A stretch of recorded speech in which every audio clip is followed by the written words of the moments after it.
Chapter 318, Thoughts. Yuezheng Ting was Yuezheng Shao's cousin, the youngest daughter of the second section of the family. The two sections of the family were not on good terms with each other. Although Yuezheng Ting was just a girl, Yuezheng Shao did not think that she knew much.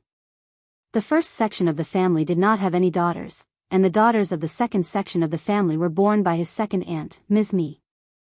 The two girls loved to behave well in front of grandmother, especially Yuezheng Ting, who knew how to make her grandmother happy. Hence, their grandmother liked the second section of the family more and more. Therefore, Yuezheng Shao tried not to get too close to this cousin of his. He disliked her even more when he discovered that this cousin loved to follow him just to get close to Jingrong. It seemed that his grandmother, second aunt and second uncle understood that the girl was not a match for the lineal grandson of the Xia family, so they did not say a thing on the surface. But he did not think that Yuezheng Ting's parents were not aware of what their daughter was planning. They were just pretending not to know or see. They were hoping for a miracle. If Jingrong fell for Yuezheng Ting, the whole thing would fall in place naturally. Even if Jingrong did not fall for her, Yuezheng Ting's name would not be ruined because she had her cousin as a shield. It was not easy to see if Yuezheng Ting was here on purpose. She sounded harmlessly nice when she claimed that she was here buying things for her grandmother. Yuezheng Shao could not drive her away, so he smiled. What a coincidence. Have you eaten lunch? You can join us if you haven't. Yuezheng Ting chuckled and smiled with her eyes blinking. Well, I was going to go back home for lunch, sorry to trouble you. Yuezheng Shao smiled and introduced Shao Yunduan and his family to Yuezheng Ting. Yuezheng Ting could see that Xiao Xian was plainly dressed, but she had never seen them before. She was curious and greeted them politely. Then she saw Shao Xiaoqi and Shao Taotao, who seemed too timid to raise their heads. Yuezheng Ting sneered inwardly but showed no look on her face. She just ignored them and smiled at Yuezheng Shao and Jingrong. They talked about the good things they knew, their orchids, banquets and all. She tried to cater to Jingrong. Jingrong was not very talkative, but he did not pretend to be distant. Before Yuezheng Ting came, he and Shao Yunduan were having a good conversation, but he fell into silence when Yuezheng Ting came over. Unless Yuezheng Ting asked him of her own accord, he would not respond to a thing of his own accord. Yuezheng Ting had not yet managed to see her third brother and Jingrong together for a long time, and on this rare occasion, she believed that Jingrong would stay more patient, and talked more. But Jingrong was so annoyed and so was Yuezheng Shao. What a shameless person. Xiao Xian and Shao Yunduan had sensed the hidden trouble between them. They exchanged a look and felt helpless. Yuezheng Shao and Jingrong had to let the show go on. So, they needed to finish the whole meal from beginning to the end. Xiao Xian could sense that Shao Xiaoqi and Shao Taotao were nervous. She smiled at Shao Xiaoqi and patted Shao Taotao's hands, saying with a smile, "Let's eat, the dishes are expensive, don't waste them." Chapter 319, Contempt. Shao Taotao burst into chuckles spontaneously, hearing what Xiao Xian said. She felt more relaxed as well. She nodded at Xiao Xian and answered with a small okay. The two girls did not make a big move of it, but Yuezheng Ting happened to see that. Yuezheng Ting not only needed to pretend that she were elegant, but also tried to find some topics to start the conversation. The whole thing was very tiring. Moreover, Jingrong seemed quite uninterested, and did not seem to have any intention of speaking with her. To top it, her third brother disliked her even more. That made Yuezheng Ting feel rather annoyed. It was quite embarrassing as well. Since Jingrong did not want to speak with her, and she could not continue to pester him, she glanced at Xiao Xian and Shao Taotao. "Mrs. Shao, you are on a good term with Miss Shao. Where are you from? I have never seen you before." Xiao Xian smiled. "We are just running some small business outside the city. It is quite normal that you have never seen us before, Lady Yuezheng." Yuezheng Ting chuckled, and threw a look at Yuezheng Shao. "You are demeaning yourself, Mrs. Shao. My third brother is a very picky person. Ordinary business people do not impress him, let alone be his friends. Yuezheng Ting felt increasingly confused. Her third brother was a very picky person and only a few people had managed to become his friends. If Xiao Yunduan were alone here, she might have understood what happened. But Xiao Xian was a woman and she was here with her brother-in-law and sister-in-law. It looked so strange. How important did her third brother consider the whole family to be? He was treating the whole family to such a huge lunch. Xiao Xian continued making up some stories. At the same time, she showed a surprised look. That is really nice of young Master Yuezheng. Well, when young Master Yuezheng passed by our village, it happened to be raining very heavily. So, he sought shelter under our roof and had a wonderful chat with my husband. We came to the town today and ran into them again, so, Yuezheng Shao let out a sigh of relief upon hearing what Xiao Xian said. He immediately reacted. Mrs. Shao, you are very friendly. You treated us well the other day, and now it is my turn. Yuezheng Ting smiled and nodded, losing the interest of speaking with them anymore. She understood that this family did not seem to have the chance of becoming her third brother's friends. Well, they were just being polite with each other. The long lunch was finally finished, and Xiao Yunduan waved them goodbye, leaving with Xiao Xian and his brother and sister. Yuezheng Shao did not have a very happy and easy family either. Yuezheng Shao lowered his head slightly in an apologetic way, and did not get up to walk them out. They had just left when Yuezheng Shao said to Yuezheng Ting, "You can go home now.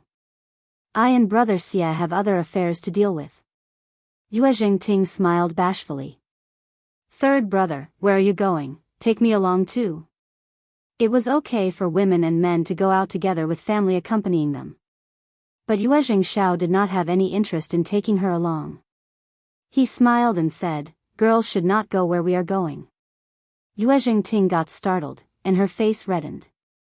She could not insist upon following along. So, she had to pretend as if she knew nothing and smiled. I will go home first, I am leaving now." Having said that, she left with her maid.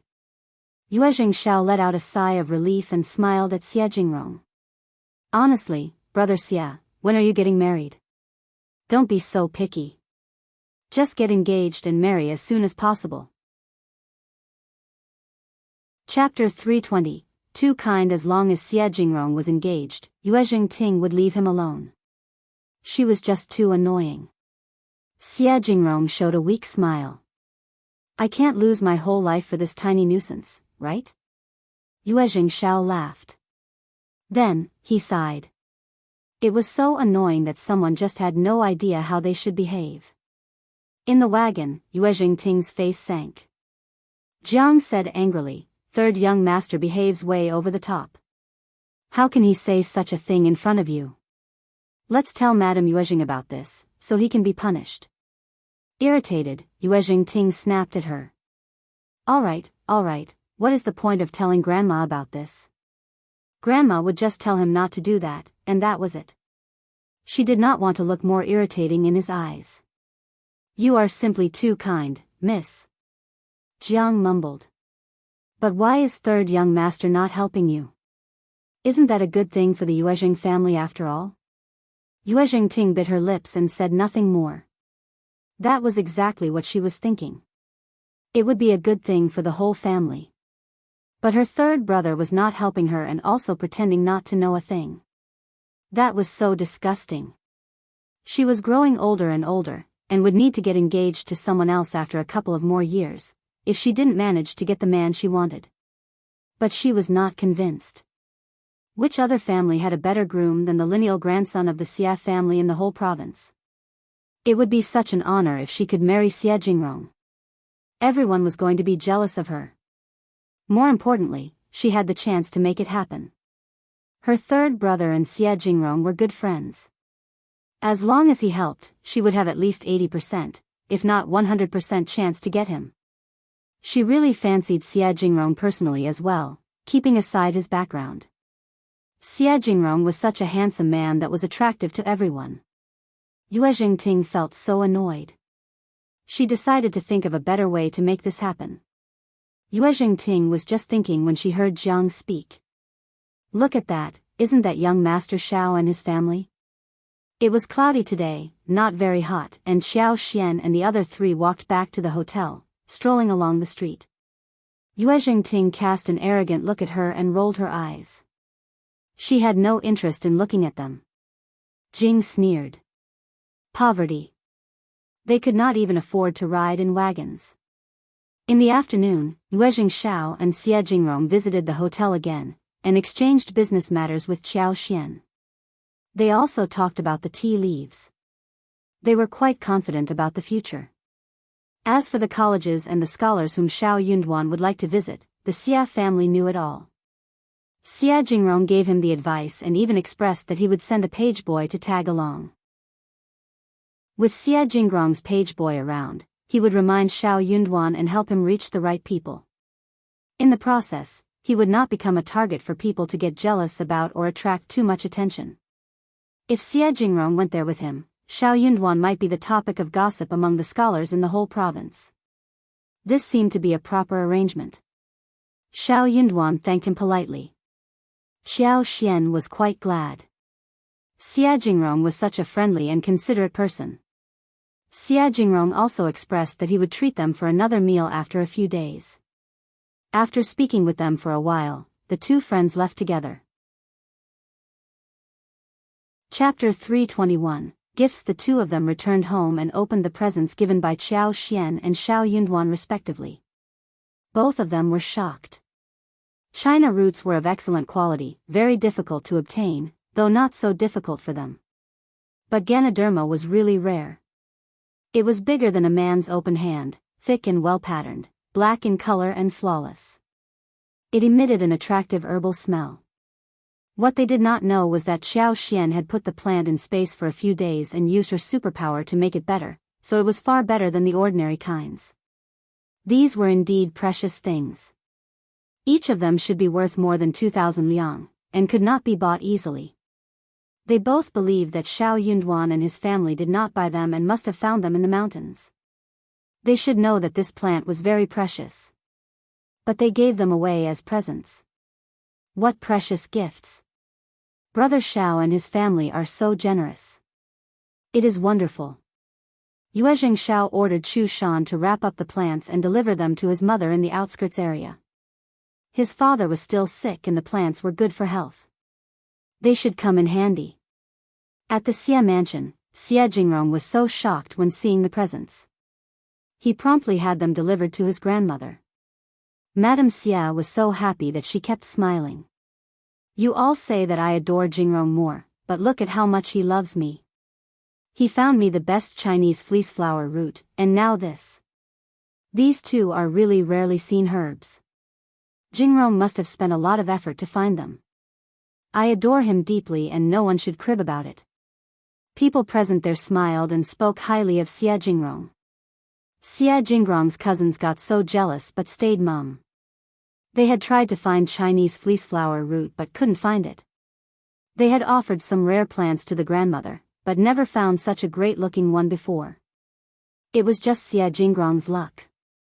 Jingrong's page boy kept Shao Yunduan company at the academic events, whilst Shao Xiaoqi and Shao Taotao as well as Xiao Xian rented a wagon and traveled around the province every day.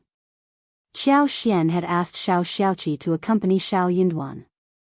But Shao Yunduan turned that idea down. He insisted that Shao Xiaoqi should keep Xiao Xian and Tao Tao company. He did not think that two girls should travel alone in the town. They were friends with Yuezheng Shao and Jingrong, but the two of them were far away. Shao Xiaoqi was a man and he should be of some help in case of any emergency. He also gave the coachman a lot of money, telling him to pay more attention to them and he would receive an extra bonus for it in the future. The coachman felt quite happy and agreed. Xiao Xian loved traveling. She made a specific plan and went about with Shao Xiaoqi and Tao Tao for shopping and food tasting. Shao Xiaoqi and Shao Tao Tao got so excited and obeyed Xiao Xian's order dutifully. They visited many places of interest before it turned hot, and returned to the town at lunchtime to eat at a recommended, old restaurant. Chapter 322. Shopping. They took a nap at the hotel and at 4 in the afternoon, they went to a few stores and some other leisure places, before joining Shao Yunduan for dinner. Shao Yunduan felt quite jealous after hearing Shao Xiaoqi and Shao Taotao's talks regarding where they had been and what they ate, bought, and saw in the morning. He threw a quick look at Xiao Xian. He had not yet spent much qualitative time with her outside. He needed to find a good time to walk with her.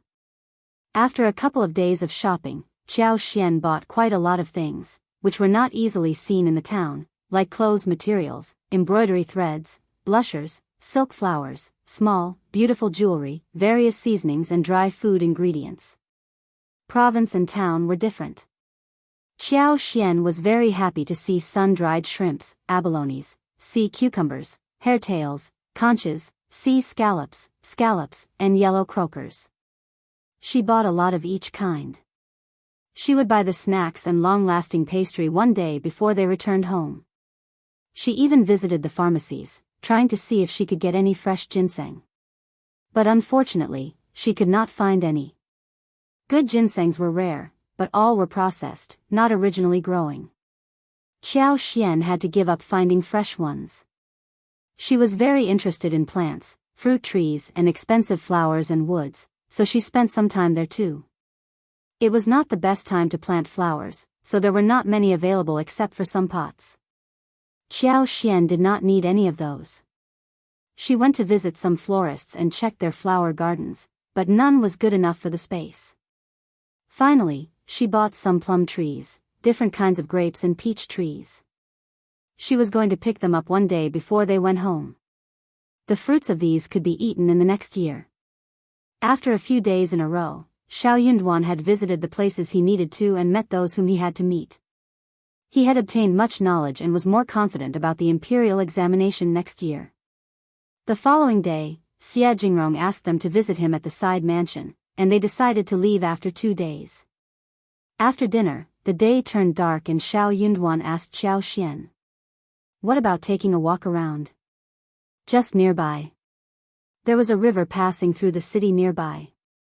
Willows and peach trees were planted along the riverside. The area along the riverside was also a famous local food street. There were countless shops, large and small, lively at night. Especially in summer, many catering shops like to put long tables and stools on the wide venue at the entrance. There were countless diners, and the restaurant was spacious and cool. The fragrance was permeating, which was particularly appealing. In the past few days, they had visited a lot of places during the day. At night, after dinner, everyone had no energy to go out again. Therefore, though they knew about such a place and yearned for it, they didn't visit it. Now, they wanted to have a last walk around the area. Xiao Xian was quite interested in seeing the night town in the ancient city. So she said, "Okay, I heard that it is very lively along the river." Shao Yunduan nodded and looked gentle. "Let's go." "What about fetching Tao Tao and Qi?" "Well," Shao Yunduan sounded indifferent. "They are already there." He had already looked into it and believed that it was very safe with many people there. He instructed Qi and Tao Tao not to stay close to the small alleyway or come home too late, thus letting them go alone. Chapter 323. Hand in hand both of them were so happy and went out ages ago. They just could not wait to walk around at night. Xiao Xian smiled. They were nagging about this, and they could not wait. "Let's go as well." "Okay." Qi and Tao Tao were not too young anymore and Xiao Xian was not very worried about their safety. Most people in the world were trying to live in peace. There were not so many bad guys around. They walked shoulder to shoulder, and moved forward with the crowd. The lights of the stores were on, as they walked along the street. The lights were sparkling like stars. Under the light, people were moving about, laughing and chatting with each other.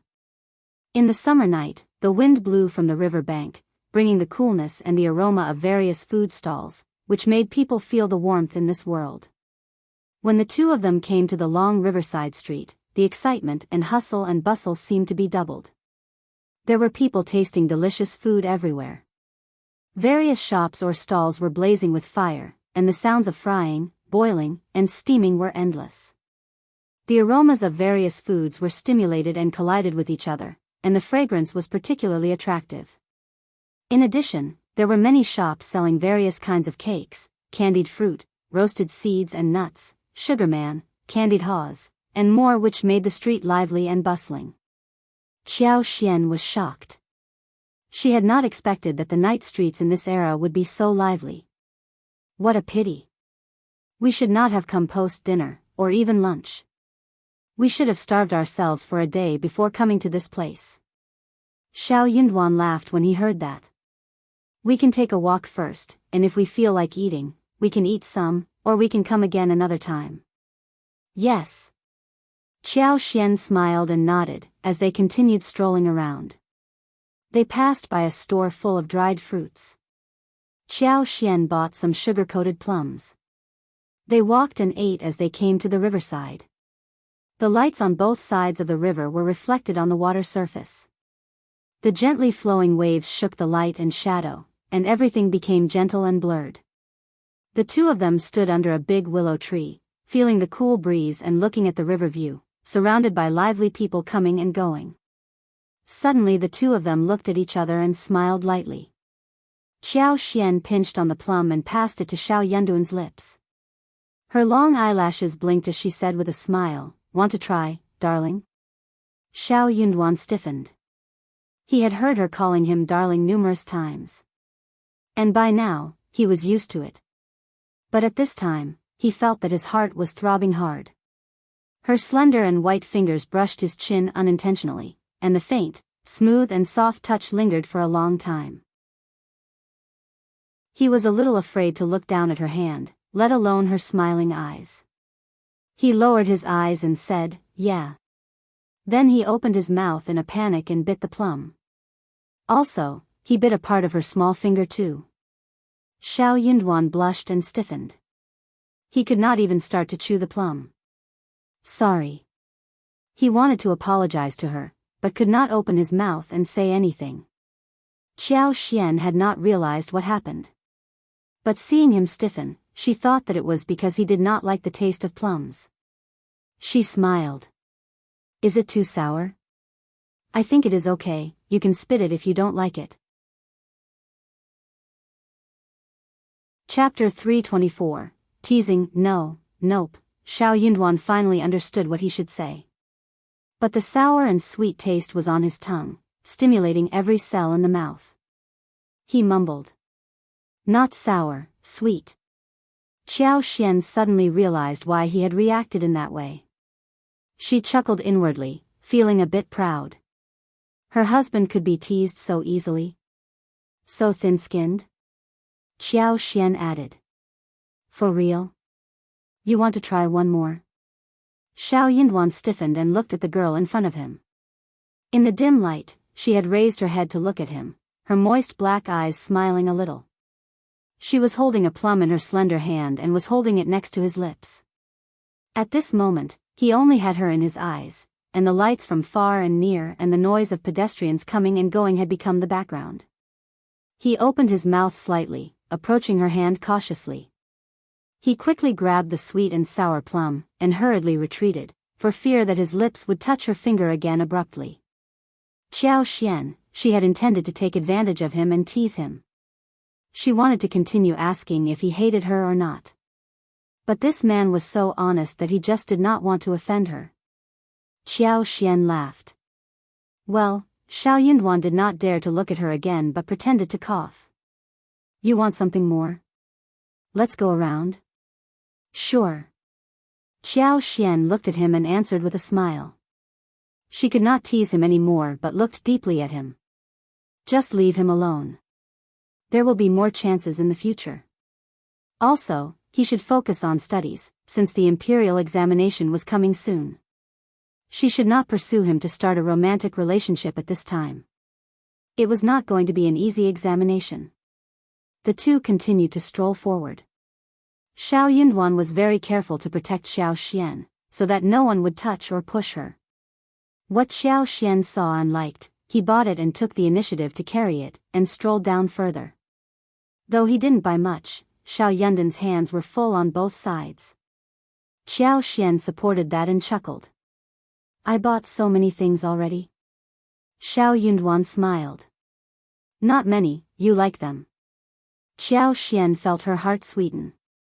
She leaned her head and smiled at him. Really? Can you give me anything I like? Xiao Yunduan felt his heart throbbing. It felt as if her words carried a deeper meaning. He nodded without looking at her. Of course. What if you regret it? Xiao Xian sounded very sad. Xiao Yunduan felt his heart break after hearing that. He added. No, never. Really? Yes. Xiao Xian's eyes sparkled as she said, oh, okay, but you should remember that only you can give me what I want, and you can't share it with anyone else. God, Xiao Yunduan was startled. Then he felt his heart beating fast. Right after, he was taken aback. What did she mean? Was it what he was thinking about? Xiao Yunduan felt an urge to ask her but stopped himself. Chapter 325. Not possible. He was going to wait for a bit longer, till he passed the examination. By that time, he would be a good match for her, and he could ask her then. Xiao Yunduan flushed and believed that she should like him too. For now, he said nothing except for just 2 words, don't worry. Xiao Xian could sense that he was very resolute at the moment. She felt his heart soften and started to feel a bit guilty. She should not have teased him like this. They should have understood by this point that they were not going to divorce as they had agreed at the beginning. I am not worried. Xiao Xian smiled and tugged at his arms. Let's go back. Qi and Tao Tao should be back by now. They will be worried about us. Xiao Yunduan was very happy to be pulled by her. Let's go. There was no better wife than her. She was nice to him and treated his siblings warmly too. They ran into Tao Tao and Qi on the way back to the hotel. Xiao Yunduan wondered how he felt when the duo had 2 more people joining them. He suddenly lost the sweet air which existed a while ago. The 4 of them headed back to the hotel together. As they were going into the room, Xiao Yunduan suddenly stopped at the entrance and looked at Xiao Xian. Xiao Xian seemed to have sensed that he was looking at her, and she returned the look. As their eyes met, Xiao Yunduan stiffened slightly and panicked. He was feeling a bit strange. He was just about to move away when Xiao Xian smiled. Good night. Xiao Yunduan also replied in a relaxed tone. Good night. Then he hurried into his room. Xiao Xian chuckled and felt slightly emotional as well. She could not help but smile. Early the next morning, Yuezheng Shao came over with a wagon and took them to visit Xia Jingrong's abbey in the outskirts. Xia Jingrong's abbey was his personal property, which was located at Peach Flower Site, more than 10 miles away in the southern outskirts of the city. The abbey wasn't enormous but looked really beautiful.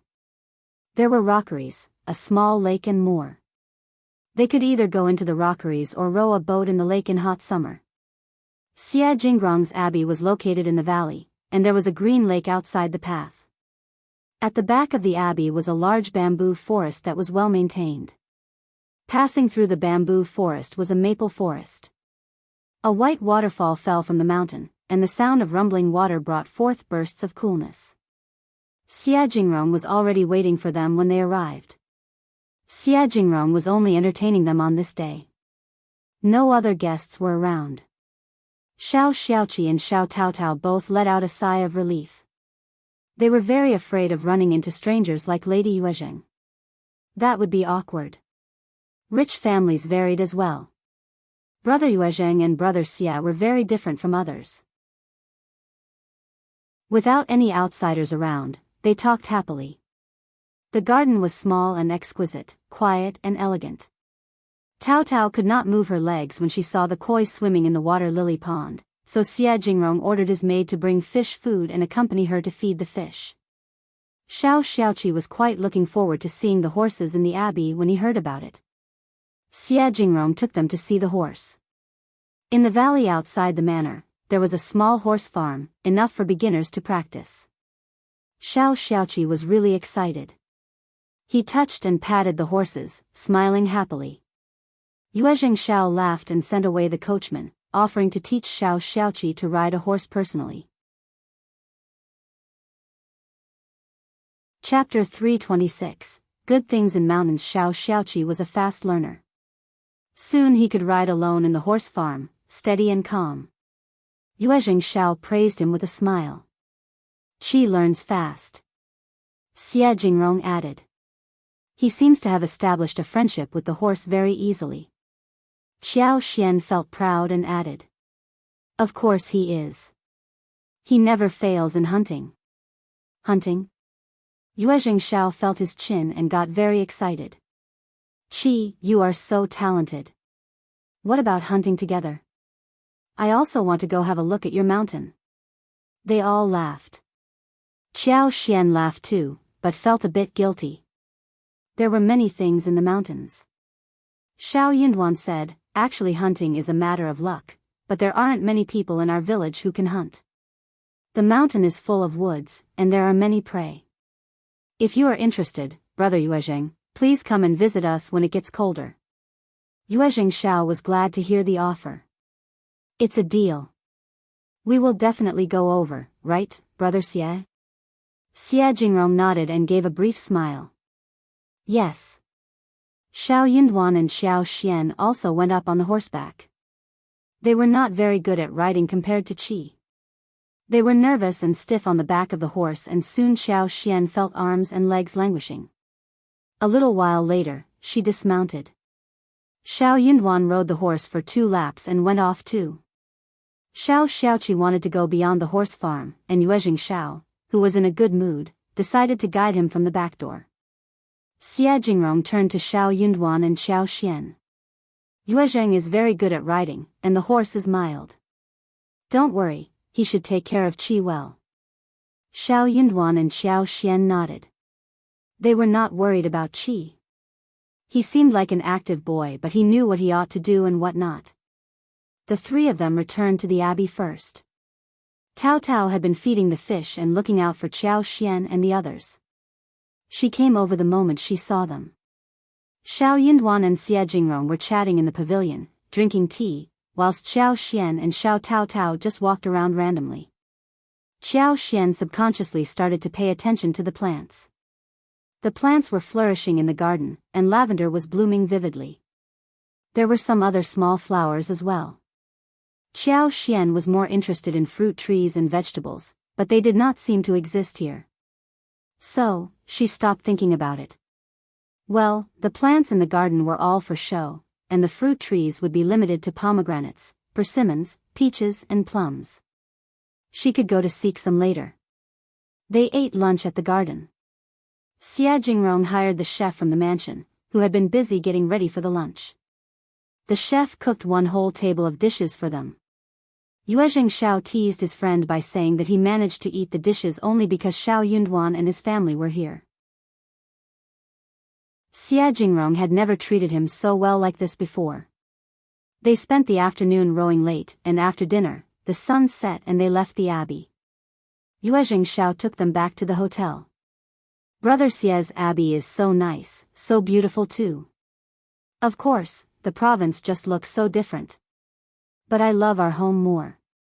Me too, but I want to buy a horse. Shao Yunduan and Xiao were amused by Xiaoqi and Shao Tao's conversation. Xiao smiled. You behaved very well. Also, I agree with you. When we make more money, we will build a huge abbey, alright? Chapter 327, For Favor, For Real? Yes. Xiaoqi and Shao Tao's eyes sparkled. They looked quite expectant. Yeah, it was definitely doable.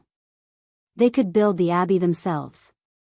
Of course, as long as we make enough money. We can save our money and build an abbey for ourselves. Me too. Can I raise 1 horse too then? Xiao laughed. Everything is going to work out. You can have 2, if you like. But save your money and we will have an abbey sooner than later. Shao Yunduan added too. Your 5th sister-in-law is right. We will have an abbey, as long as you help your fifth sister-in-law in her work. He was going to work hard as well so that she could live a peaceful and leisurely life, and not worry about the Qjao family. The following morning, Xiao Xian headed out. They had made a deal the day before.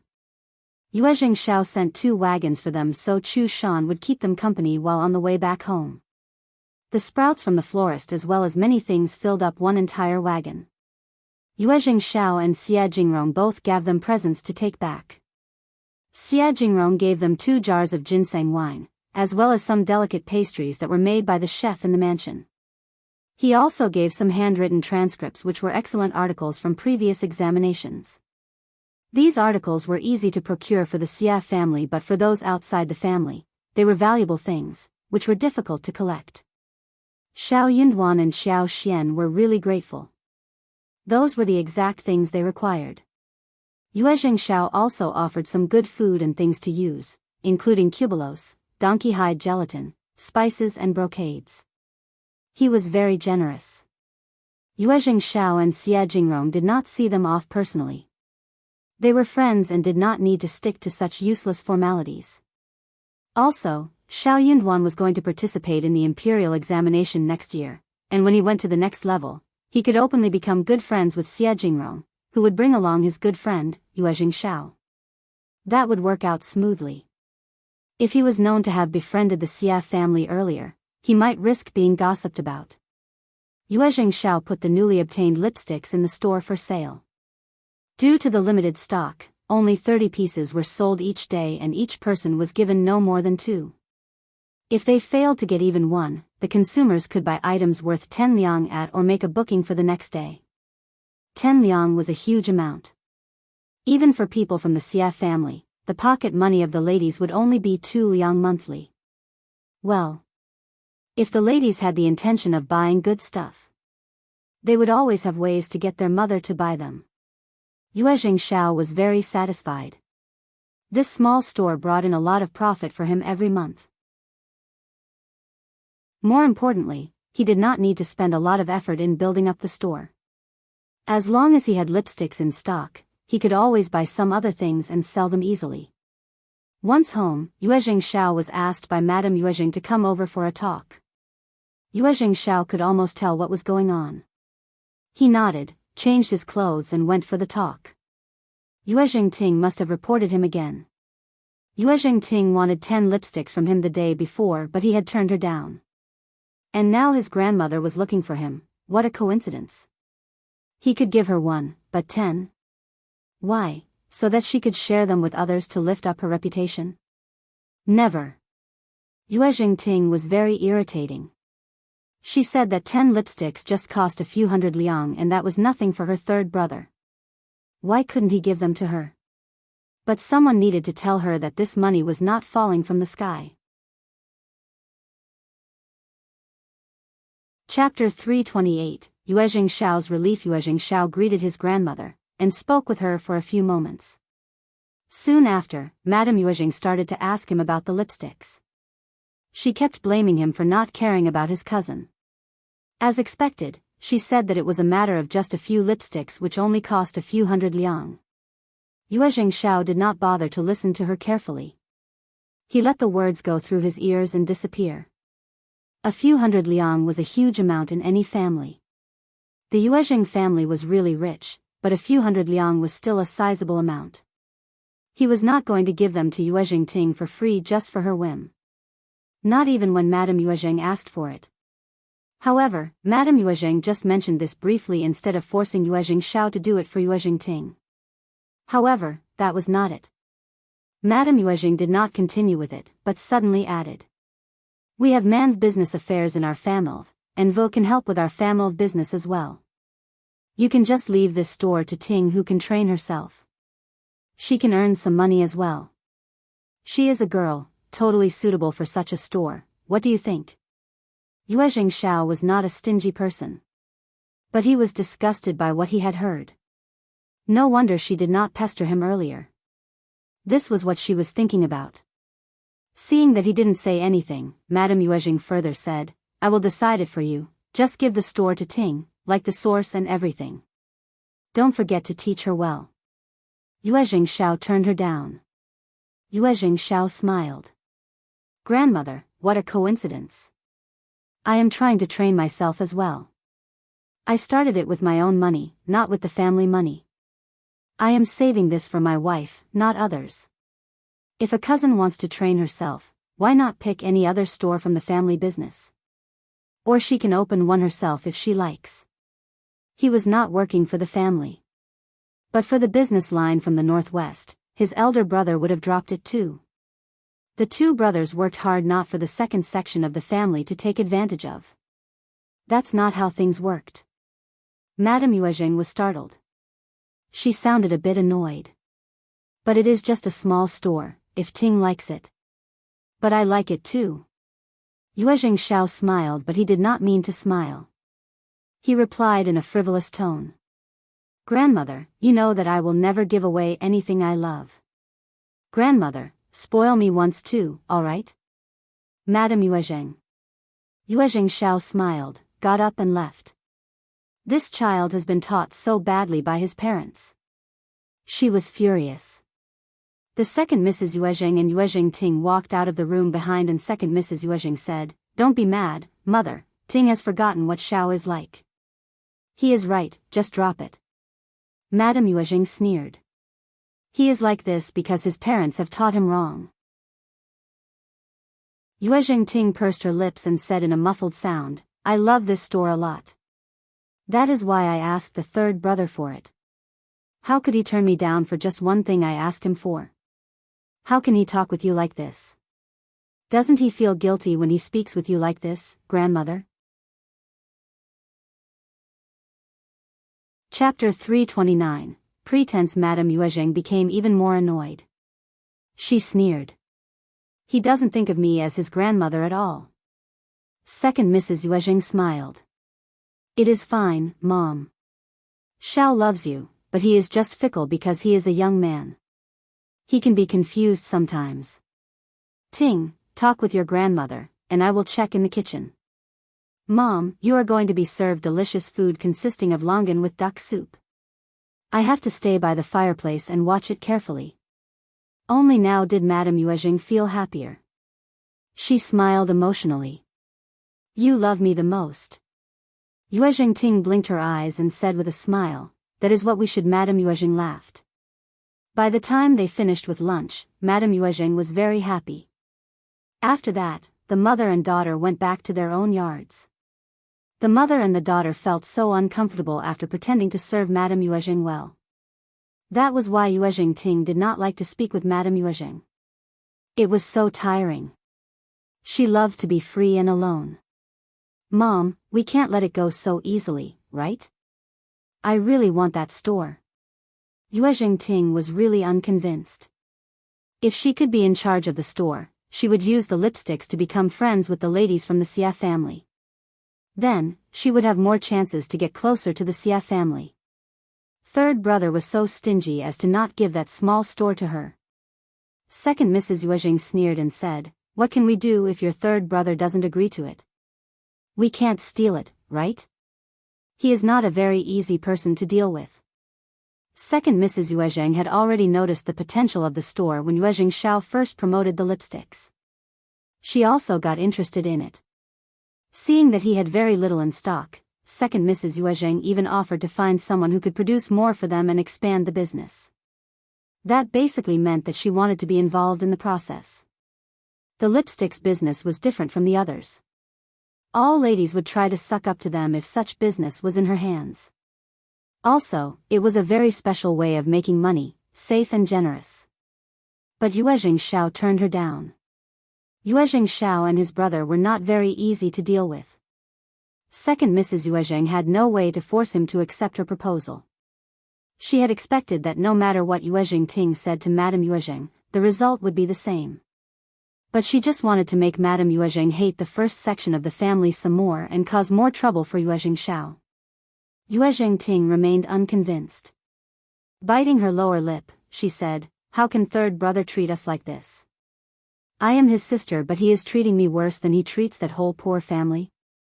Second Mrs. Yuezheng raised her eyebrows. What poor family?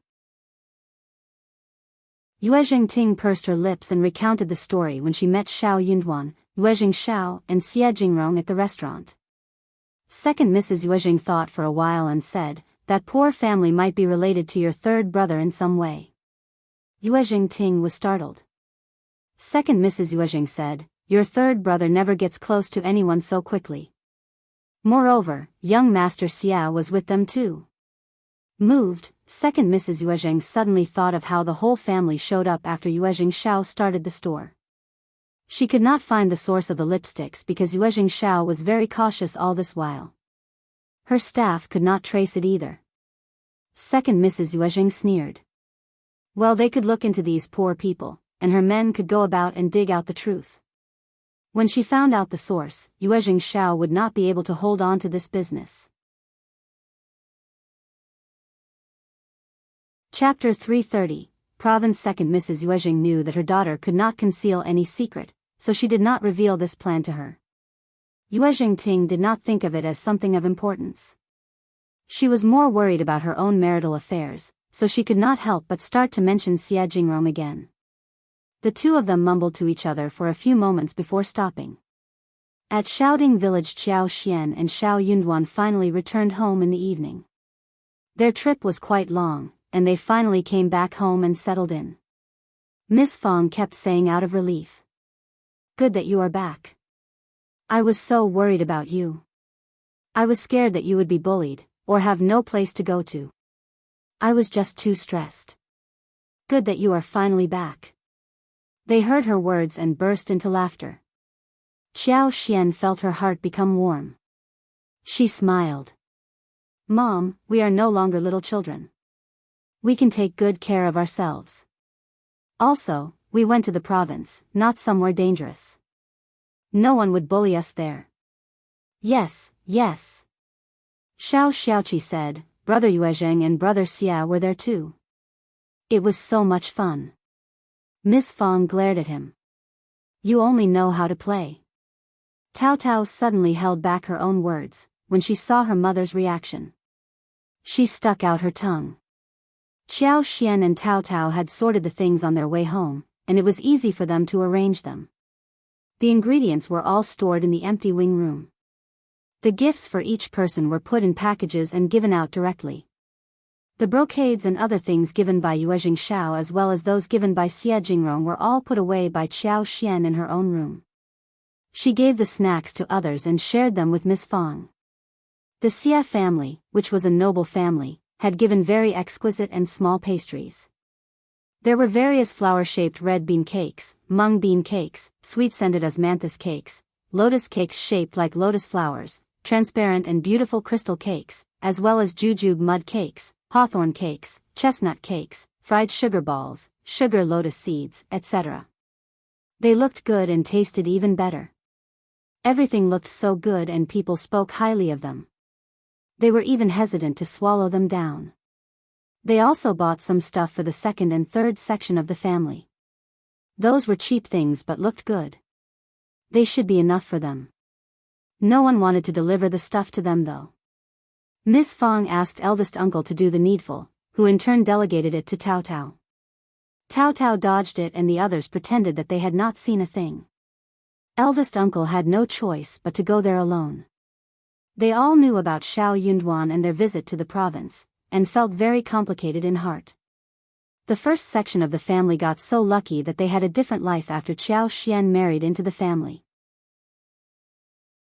That was the province they went to. Not many people from the village even went to the town. The first section of the family in the past could never have done a thing like this. Eldest uncle delivered the things, and Ms. Miao and second uncle were both quite happy. They were no longer as wild as in the past. Ms. Miao knew that they could only wait for Ms. Fong to give them stuff. Ms. Zhang looked at her smiling in-laws and got annoyed. The first section of the family would rather go to province to splurge their money than loan a few liang to her. Chapter 331, Affairs. When eldest uncle came to the third section of the family, Shao Liulang had also returned from college. Hearing that Shao Yunduan and Oiao Xian had gone to the province, Shao Liulang was startled at first and then got quite uncomfortable. He smiled. Isn't fifth brother studying? What was he doing in the province? And he was away for so long, he dreamed about going to the province. But he could not go there unless it was for the examination. What were people like Xiao Yunduan doing there?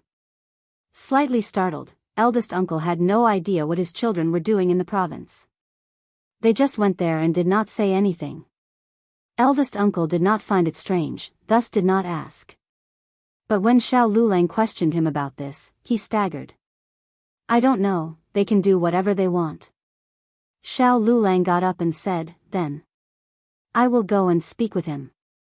Xiao Yunduan was just a cultivated talent who should go to the province next year. But he was there for so long. It must have been not just for shopping, but also to attend some events held by the colleges and poetry society, etc. He might have bought some books home too. The more he thought about this, the more Xiao Liulang felt jealous. He got really distressed again by the fact that he had not saved the second miss of the Qjao family at that time. But for Ms. Qjao, Xiao Yunduan would not have gotten so lucky and had the chance to visit the province. Xiao Yunduan was not surprised by Xiao Liulang's visit. Xiao Liulang hit right on the topic after a few remarks. Fifth brother, have you heard any news or bought any related books? I should have gone there with you and checked it out ahead of time. What he meant ahead of time was before the examination date. Xiao Yunduan and Xiao Xian felt quite speechless. This man was not yet the cultivated talent, and the examination will not happen until mid-autumn day. Was he so sure that he would become the cultivated talent for sure this time? Even if he did make it, he would not have much time to read and review. Did he dare to do so within such a short while? Xiao Yunduan did not want to ponder over this question, thus did not say a word. Xiao Liulang could not help but ask sourly. Fifth brother, just tell me frankly. You must have visited some people during the days you stayed in the province, right? You visited some important people and heard some news too, right? Xiao Yunduan did not want to discuss this. Thanks to Jingrong and Yuezheng Shao, he did have a good harvest during this trip and he got to visit many people. He also learned a great deal from those experienced figures. Jingrong even gave him numerous precious documents. He could not tell the truth, feeling that Xiao Liulang would get jealous. He also hoped that Xiao Liulang could achieve the goal he wanted to. If he could pass the cultivated talent examination, he could definitely pass on some information to him, but not right now. It was not very easy to meet those people, Xiao Yunduan replied vaguely. Xiao Liulang felt much more comfortable and showed a smile on his distressed face. He took it for granted that Xiao Yunduan had failed to visit the scholars there, though he intended to. Chapter 332, For whom, fifth brother, you are right. Those people are arrogant and they are not easy to meet up with. It is totally reasonable that they didn't want to meet you. Don't be upset. Xiao Yunduan smiled. Yeah. Anyway, this is your assumption. Xiao Liulang asked again. Fifth brother, but you must have bought some books home, right? Can I read them? Xiao Yunduan did not turn him down. He took out the books but did not show him the excellent articles. These were not useful for Xiao Liulang. Xiao Liulang leafed through the stuff and looked quite jealous. Fifth brother, can I borrow them and read? Xiao Yunduan said, they are not useful for you right now. You can have them when you become a cultivated talent. He needed these books and decided to study them wholeheartedly these days. He was not going to let Xiao Liulang borrow them away. He would not mind helping Xiao Liulang when he was not affected. But he was not going to sacrifice himself for him. Xiao Liulang was not worth it. Also, he needed to be guarded against this cousin of his. He was always so jealous of him. Since he got the books, Xiao Yunduan would not loan them out to Xiao Liulang. He would only allow him to make a copy. For some reason, Xiao Liulang started to believe that Xiao Yunduan had more opportunities to pass the examination. That made him both jealous and anxious, and he even started to panic. Xiao Yunduan was always far more excellent than him, though they started to study together. Xiao Yunduan kept going upwards, whilst he remained still. What would others think of him under such circumstances? He would turn into a laughing stock. Fifth brother, I am just borrowing them. You are too stingy to lend them to me? Or are you trying to stop me from making it to the next level? I am not affecting you.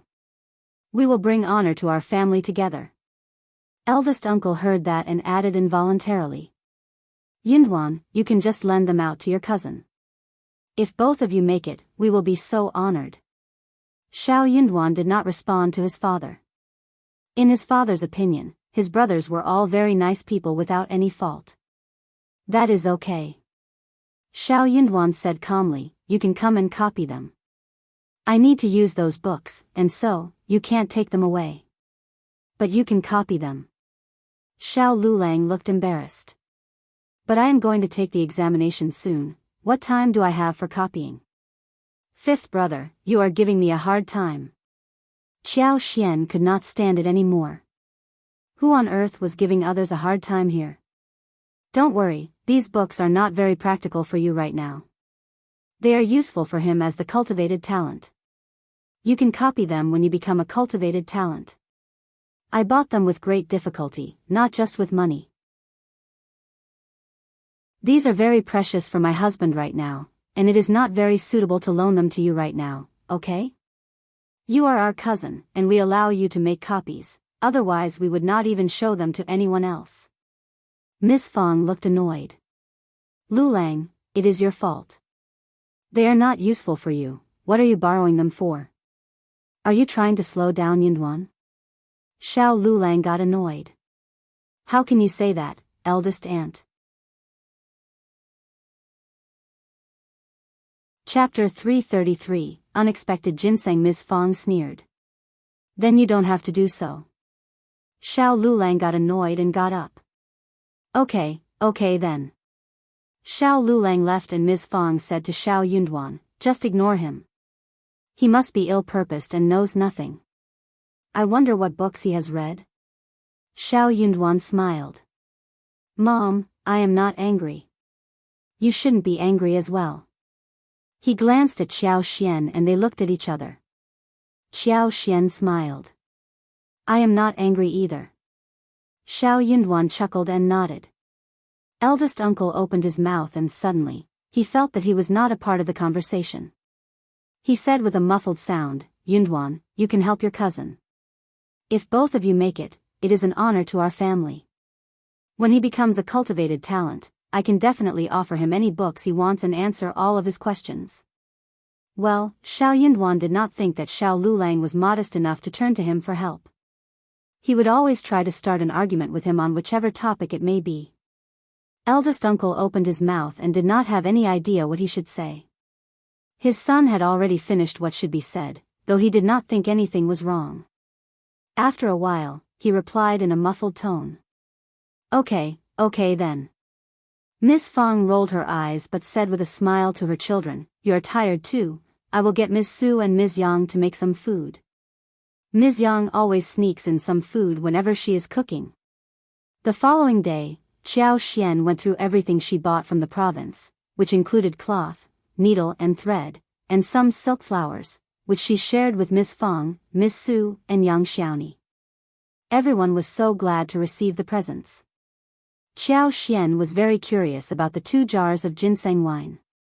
She opened them and checked them. She was startled the moment she opened them.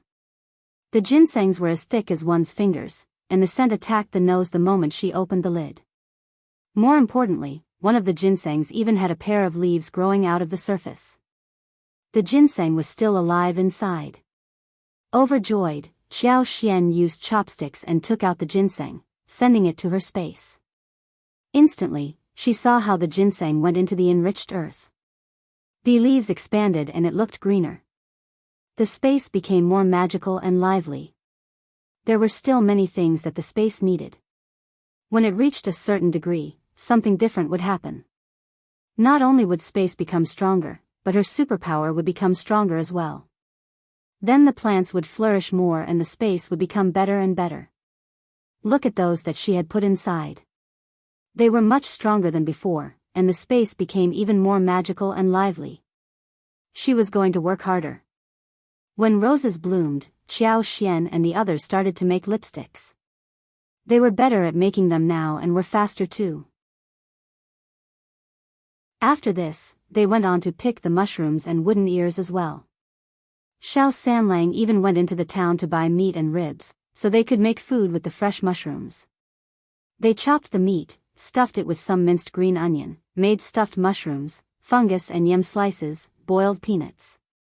They also grilled pork ribs with mushrooms, and fried cabbage with mushrooms and scallops. Chapter 334, Sweet Osmanthus. The fresh mushrooms were thick and tender, smooth in texture and fragrant, suitable for all kinds of side dishes. Xiao harvested some snow fungus as well. She saved the original to take the spore mycelium and cultivate more. If all went on like this, there would be a huge harvest of snow fungus soon. Sweet osmanthus had bloomed as well. Xiao had more than 2 mu of sweet osmanthus, and she used some of her superpower to make them grow faster. Those flowers grew faster than ordinary ones, and the flowers were not very huge. Xiao was thinking that she should put in some more superpower so the amount could double. When the flowers were more lively, she was going to place one clean carpet below the tree, shake the flowers and extract oil from them to make lip balms. Also, she was going to save the extra ones for using them in perfumes. The sweet osmanthus did not bloom in a large quantity in the floral field, but many people in the village had osmanthus trees planted in the open space in front of their gates, some of which were decades old, with thick branches and cloud-like crowns. People could smell the refreshing floral scent from afar. Xiao decided to buy some sweet osmanthuses from those households seeing the flowers blooming there. The price was 3 yuan for half a kilo. The trees in front of the house meant auspiciousness and could provide shelter. Also, the smell would be nice in autumn. The villagers never expected that they could make money out of it. The villagers were very happy about receiving the monav.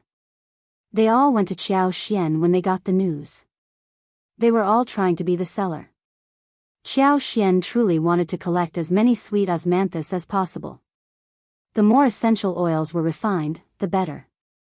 Osmanthus could also be used to make osmanthus candy, osmanthus cake, osmanthus pie, and osmanthus sauce. After drying, it could be used as fillings for various snacks, porridge, and various sugar waters. It could also be added to make tea or wine.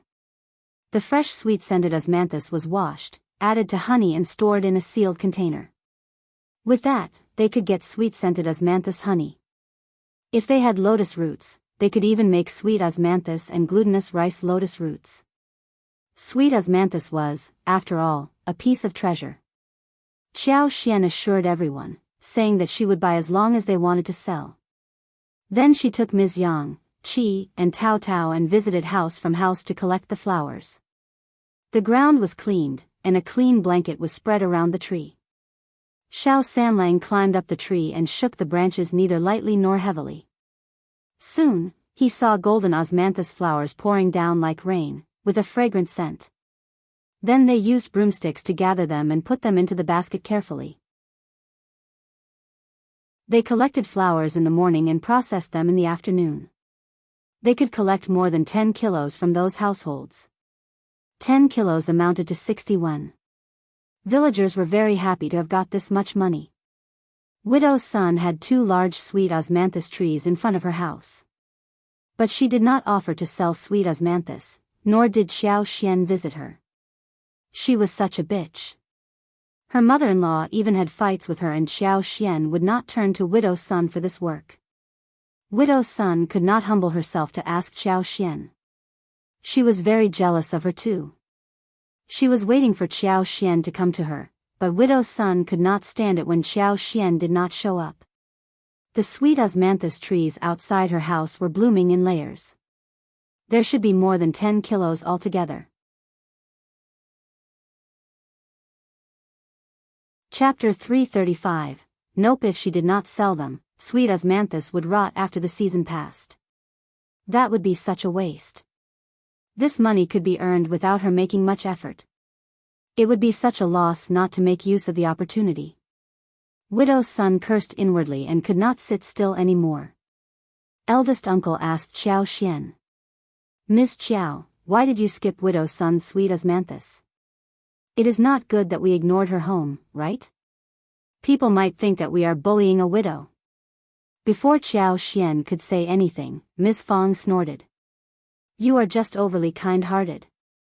That woman always badmouths us. We don't need her flowers. Also, if she wants to sell her flowers, she can come to us. That is how everyone else did it. Xiao Xian added with a smile. Yeah, Dad. What if she refuses to sell it to us because of the argument she had with Mom last time? That would be so embarrassing for us. If she comes to me of her own accord, I would accept them. Miss Fong said with a praising tone, look how considerate Miss Qjao is. If she still claims that we are bullying her after refusing to come to us first, I will definitely teach her a lesson. And you too. Miss Fong snapped at elder uncle. Stop coming up with silly ideas. What if she simply doesn't want to sell the flowers and Miss Qjao asks for them? It would be totally embarrassing. Eldest uncle got stuck with words. He mumbled. But we are living in the same village. Then he continued no more. He had chatted with the land officer earlier today who mentioned it to him. After all, widow's son was a woman who lived in the same village and it might not be appropriate to just skip her family. He found the words reasonable, and thus told Xiao Xian about it. He did not know whether widow's son wanted to sell her sweet osmanthus flowers. What if that was the case? Widow's son waited for a long while but Xiao Xian did not turn up, so she got really annoyed. They are just bullying me. Wait and see. After the rain, it got cooler. The burning sensation of the sun shining on people had also disappeared. Although the sun was still bright and dazzling, the scorching temperature caused by it had obviously subsided. The sun shone brightly, but it was not scorching. Mid-autumn day will arrive soon. It was time to eat crabs. For now, all they could do was just to think about it. Crabs were in the river, but they were river crabs, thin and not meaty, most of which were just bones. Xiao Xian and Shao Xiaoqi as well as Tao Tao had caught some before, but the crabs were not to be steamed. They could only be cleaned, chopped and fried with ginger and scallions. Only a small taste of crabs could be had. There were no big crabs for sale in small places in the county town. Some wealthy families were greedy for this bite, and they all asked the housekeepers of mansions to go directly to the province to buy them. Xiao Xian believed that when the tea field was set up at the Zhang village, she was definitely going to dig one pool stretching across 2 to 3 mu. By that time, there should be all kinds of seafood, such as fish, shrimps, crabs, snails, and mussels available. Lotus root and water chestnut should also be cultivated, ready to eat at any time. It was time for them to pay back a visit to the other side of the family as mid-autumn day approached. All married women, including Xiao Xian, needed to visit their natal homes on Mid-Autumn Day and Chinese New Year's Eve.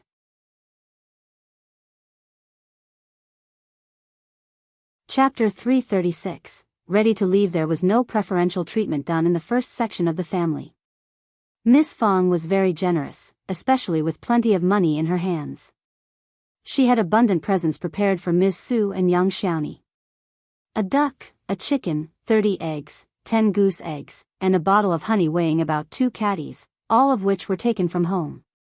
She also bought around 4 kilos of pork belly, 2 jars of wine, 5 kilograms of pastries, and 2 pieces of thick fine cloth. Miss Fong used the shared savings to buy these things. Miss Fong would not care what more they would want to buy privately with their own money. Miss Fong did the same with her own family too. Xiao Xian was an exception though. Miss Fong gave Xiao Xian 20 liang and asked her and Shao Yunduan to buy according to their own customs. After all, she did not know what the county magistrate would require.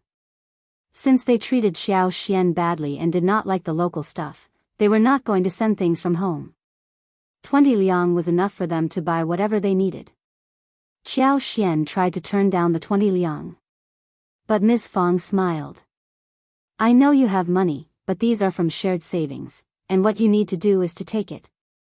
Xiao Xian accepted it with a smile and spoke highly of her mother-in-law, making Miss Fang smile brightly. Miss Su was very happy. She could not help but raise her head when she thought of how much she could take to her home. This stuff should be enough, so she decided not to buy anything more except that she could offer 2 liang to her mother privately. She asked Xiao Xian for some tomatoes and watermelon seeds. Tomatoes were very tasty for woked dishes and soup. When made into a sauce, it could be stirred with noodles. Miss Su thought about taking some home for her parents to eat, so they could plant some more next year. Xiao Xian agreed generously. She picked some, and together with some newly picked mushrooms and wooden ears, she gave them all to Miss Su and her mother-in-law. But for watermelons that were out of season, they could even bring some home too. They even had some tea leaves prepared as well. Xiao Xian thought of her lipsticks. She told them not to share the information with their natal families. Lipsticks were very special and had a huge potential. They would run out of stock instantly. Xiao Xian did not want this to be exposed so as to cause trouble for herself. Miss Fang and Miss Su both agreed. Miss Fang and Miss Su were very excited about visiting their own homes, but young Xiaoni was not willing to return to her house. "Mom, I don't want to go back to my home. I don't want to give them anything. They would rather feed the food to the dogs." Shao Sanlang added. "That is true. They bully my wife and still get good things from us. No way."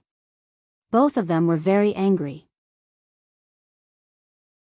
Miss Fang, when reminded of Yang Liang and his wife, felt annoyed too. The couple did not dare to cause trouble to Miss Fang after being taught the lesson last time. But for Mid-Autumn Day, which was approaching soon, Miss Fang almost forgot about how the couple had behaved last time. Miss Fang thought for a while and said, "You can do whatever you want. But remember one thing, never cause trouble to the family. We are reasonable people who always prepared presents for the daughter-in-law's families. You should not cause any rumors for us." Yang Xiaoni and Shao Sanlang exchanged a look between themselves, feeling rather unhappy. "What about visiting your parents' tomb again?" Chapter 337, Worshipping. Yang Xiaoni nodded directly. "I think that's what we should do. Miss Fang." Anyway, they could do whatever they wanted. The couple behaved badly first. Therefore, when Miss Fang and Miss Su headed home happily with presents in their hands, Yang Xiaoni and Shao Sanlang stepped out as well. But they went to do the worshipping of the deceased. There was a whole chicken boiled in water, and large pieces of boiled pork belly. There were cakes, wine, incense, candles, paper money, and each of them was carrying a hoe to sort out the graves and remove weeds. The couple did not enter the village but went to the tombs directly. Some people witnessed the scene and went to inform Miss Tian and Yang Liang about it. After all, what Yang Xiaoni did the previous time was shocking, and Miss Tian, as well as Yang Liang, had been laughed at till date over it. But Yang Xiaoni managed to marry into the Shao family, which was quite a lucky thing for her. Many people were curious whether Yang Xiaoni would bring the gifts to her mother's family for the Mid-Autumn Day. She did, but she went to the tombs instead. Miss Tian got so furious when she heard the news. "What is wrong with that damned girl? Does she think that she can look down upon us just because she has married someone rich? She needs to have her own home as the backup, otherwise she will cry to death without us." Yang Liang was very displeased too. He said impatiently, "Just drop it, it is so humiliating." Miss Tian sneered. "Your sister is shameless. You should speak to her." Ever since Yang Xiaoni was married off, the couple had to do all kinds of housework and they were both really irritated. So they kept arguing with each other. Yang Liang could not stand Miss Tian, and he was pissed each time. He did not dare to hit Miss Tian because she would scratch him back. So Yang Liang left angrily with a sunken face. By the time he realized where he was going, he had reached the entrance of the village. He was startled and subconsciously headed towards his parents' tombs. Yang Xiaoni and Shao Sanlang had removed the weeds, added new soil and put on the sacrifices and candles, incense. The couple were chatting when Yang Xiaoni suddenly smiled brightly. Hearing the sound of footsteps, the couple turned to Yang Liang and got startled. Xiao Sanlang subconsciously pushed Yang Xiaoni behind his back, and asked, "What are you doing here?" Yang Liang opened his mouth and was even more surprised than them. He was totally shocked. Was this girl really his sister? The original yellow, thin face had grown flesh, but it was not fat. The melon-seeded face was very pretty, the skin was white and red, the facial features were so delicate and beautiful, the apricot kernel's eyes were watery, and the black oily hair was glowing with a healthy luster. More importantly, she was full of energy and looked radiant. There was no one in the village more beautiful than her. She was wearing a goose-yellow embroidered skirt. Although it was not satin and brocade, the material was very good at first glance. The colors were bright, and the shoes on her feet were embroidered in sapphire blue. She looked extremely beautiful. Yang Liang was shocked. He suspected that he had seen the wrong person. Where was that skinny and unhealthy-looking young maiden who left home? Chapter 338, Not Recognizable. Are you Xiaoni? Xiao Sanlang sneered, and rolled his eyes at Yang Liang. Of course she was. Yang Xiaoni looked at her brother, feeling as if it had been years since they last met. She felt quite empty-hearted right now. She did not hate him, nor did she like him. She just regarded him as a stranger. She could let go of what they did to her, but she could not forgive him. She was not going to love them at all. From the day when she was driven out of the family on her wedding day, she decisively cut her relationship with her brother. Just clean up and let's leave. Yang Xiaoni said to Xiao Sanlang. Xiao Sanlang wanted to do the same and nodded. Okay, let's go. Yang Liang shouted loudly at them, seeing them putting things away. Xiaoni. Yang Xiaoni paused and turned around, looking at him calmly. Anything else? Yang Xiaoni's look and attitude stung Yang Liang and irritated him. She had turned arrogant. Just like what Ms. Tian said. Nothing, just wondering if you want to visit us at home? I and your sister-in-law miss you. Yang Liang's voice turned increasingly soft. He was obviously feeling guilty inwardly. Xiao Sanlang snorted and rolled his eyes. Missing what? Her as your laborer? You are so greedy. Yang Liang snapped at him angrily. Xiao Yingguang. What are you talking about? You are our son-in-law. Of course I am. Xiao Sanlang said with a smile, I am here paying tribute to my in-laws, thanking them for giving birth to such a wonderful daughter. You. Yang Xiaoni laughed and threw a spoiled look at Xiao Sanlang, looking rather sweet. Xiao Sanlang chuckled and said to Yang Xiaoni, let's go home, darling. We are going to eat something good tonight. Yeah. Yang Xiaoni nodded happily. She did not look at Yang Liang again. Yang Liang was shivering as he said, tremblingly, How dare you? How dare you? Yang Liang got annoyed and went home. Miss Tian looked behind his back and saw no one, so she sneered. I thought you went to bring them home, didn't you? Yang Liang did ask them to visit them, but they did not want to come over. So he snorted and went into the room, falling asleep. Miss Tian cursed for a long while before she stopped. She was cursing inwardly that Yang Xiaoni should never come to her ever, otherwise she was going to punish her badly. Neither Miss Fong nor Miss Su spent the night at their mother's home. Miss Fong visited her home with her husband and children, Shao Xiaoqi and Shao Taotao. They all returned by the evening. They were all so happy, especially Miss Su. She acted especially kindly to Qiao Xian. She must have been so happy during her visit. Miss Su was indeed delighted. She was the eldest sister at home who had to work harder than anyone else but did not get treated well by her parents. After all, they had to work hard to feed themselves under the bad circumstances. Chapter 339. Back to the Qjao family. She had younger siblings, so she needed to take care of them and had helped with housework as well. Miss Su had a younger brother and a younger sister, but the family was doing okay. Her parents favored the son but not in an extreme way. Ms. Su was not incapable either. Ms. Zu's sister married someone better, so she kept showing off whenever they ran into each other at their mother's home. But this time, Ms. Su was no longer demeaned. She was so happy to see how jealous her younger sister was of her. But she was not that stupid as to reveal everything to her family and her sister. Still, she was very happy inwardly. Her sister would be so jealous of her if she really learned how much money she had saved and how well she was living. The following day, Qiao Xian and Shao Yunduan went into the town and gave presents to Officer Qjao. Lu Yan followed along. Qiao Xian could have forced her to stay, and find an excuse to counter Qiao Wei. But Qiao Xian knew her sister well. The more you tried to conceal some secret from her, the more she would pick on you.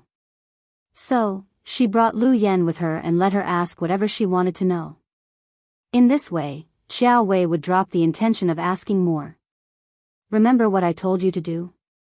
Qiao Xian threw a very calm look at Lu Yan. Lu Yan was startled and nodded nervously. I do. Don't worry, second miss, I remember everything. Lu Yan had already lost the intention of causing trouble since she had been through so much and was threatened by Qiao Xian. Also, she had become more down-to-earth than before. Second miss and the whole family treated her relatively well. Although she was stuck with all kinds of housework, they did not hit her. More importantly, the second miss was not less powerful than the elder Mississippi. If she became really angry, she could definitely ruin her. Qiao Xian added. Good. You should never reveal the secret when we are at the Qiao family. You don't have to respect me and my husband there. Act casually, purse your lips and roll your eyes whenever you want it, understand? You can just tell Qiao Wei whatever she wants to hear, and you can even mock us. Shao Yunduan almost burst into laughter. But Lu Yan could not laugh at all. She nodded constantly. Yes, she was actually feeling quite nervous inside her heart. She had never expected that there would be a day when she was going to lie to elder Mississippi. The couple went to buy presents in the town. They bought some boxes of pastries, 2 jars of wine, and 2 chickens. That fit the status of the Shao family, and it looked as if the Shao family had spent a lot of money sucking up to the Qiao family. Otherwise, how could a poor rural family afford to buy so many presents? Shao Yunduan looked at Qiao Xian and wanted to hold her hand, but stopped himself after all. We only stay for a while and will leave soon. Don't be angry no matter what they say. Qiao Xian smiled. I won't, and you should not either. Shao Yunduan nodded and they smiled at each other. They knocked at the gate of the mansion and the guards let them in. Seeing Shao Yunduan and Qiao Xian holding the things in their hands whilst the maid Lu Yan was empty-handed, the guards at the gate could not help but look disdainful. Second miss was such a failure. Even the elder Miss Cat was more precious than second miss, and Lu Yan was elder Miss Maid. What could second miss do about her anyway? The guards felt jealous. It seemed that Lu Yan must have been acting like an arrogant miss at the Shao family.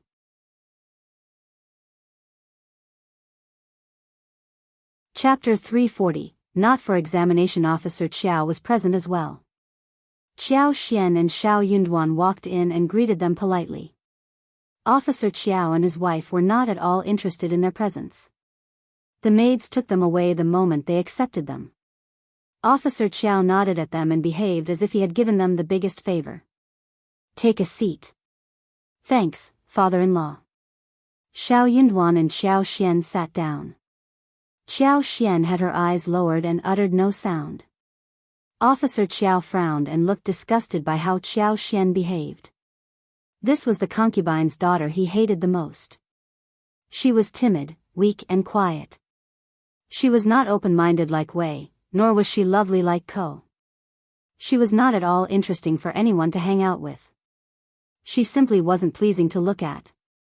But Officer Qiao had not thought about what made Xiao Xian become so. Her mother, who was alive in the past, had been bullied by his wife all the time. What could a concubine's daughter like her do to survive?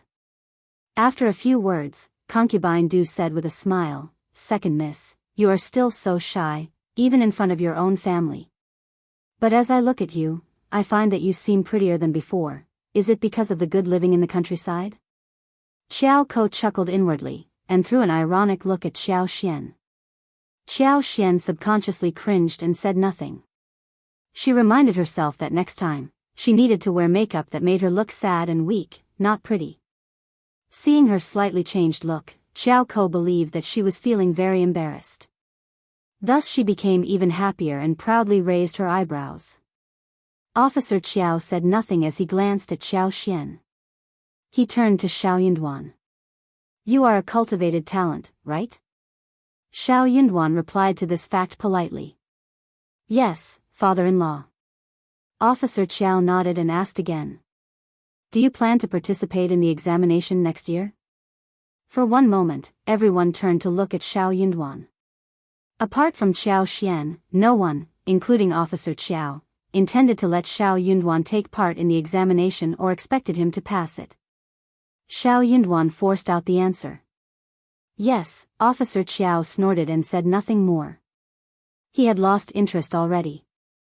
He did not think that this man would pass the examination anyway, just by looking at how unconfident he was. Madame Xiao and concubine Du were both quite delighted seeing this. Madame Xiao smiled. If you are not that sure, you don't have to take the examination next year. It is such a waste of money for your poor family, right? You are still young, you can spend one more decade preparing and then trying it, isn't that better? You are right. Concubine Du added. You need to know that you are not only the son of the Shao family, but the old master's son-in-law. If you don't make it through, you are going to be a humiliation for our family too. I don't think you need to try it now. I heard that you need to be very well prepared to pass the examination. The chance is 1 out of 100. Honestly, you are too young to pass it. Officer Xiao looked serious as he nodded. They are right. If you are not confident, you don't have to take the examination at all. What a waste of money and also a cause of humiliation, right? Xiao threw a sneaky look at Shao Yunduan, who turned to gaze at her too. He lowered his head and indicated that she need not get worried.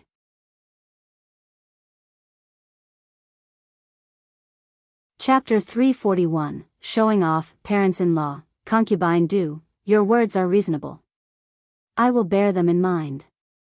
Xiao found it funny that her husband had started to become sneaky.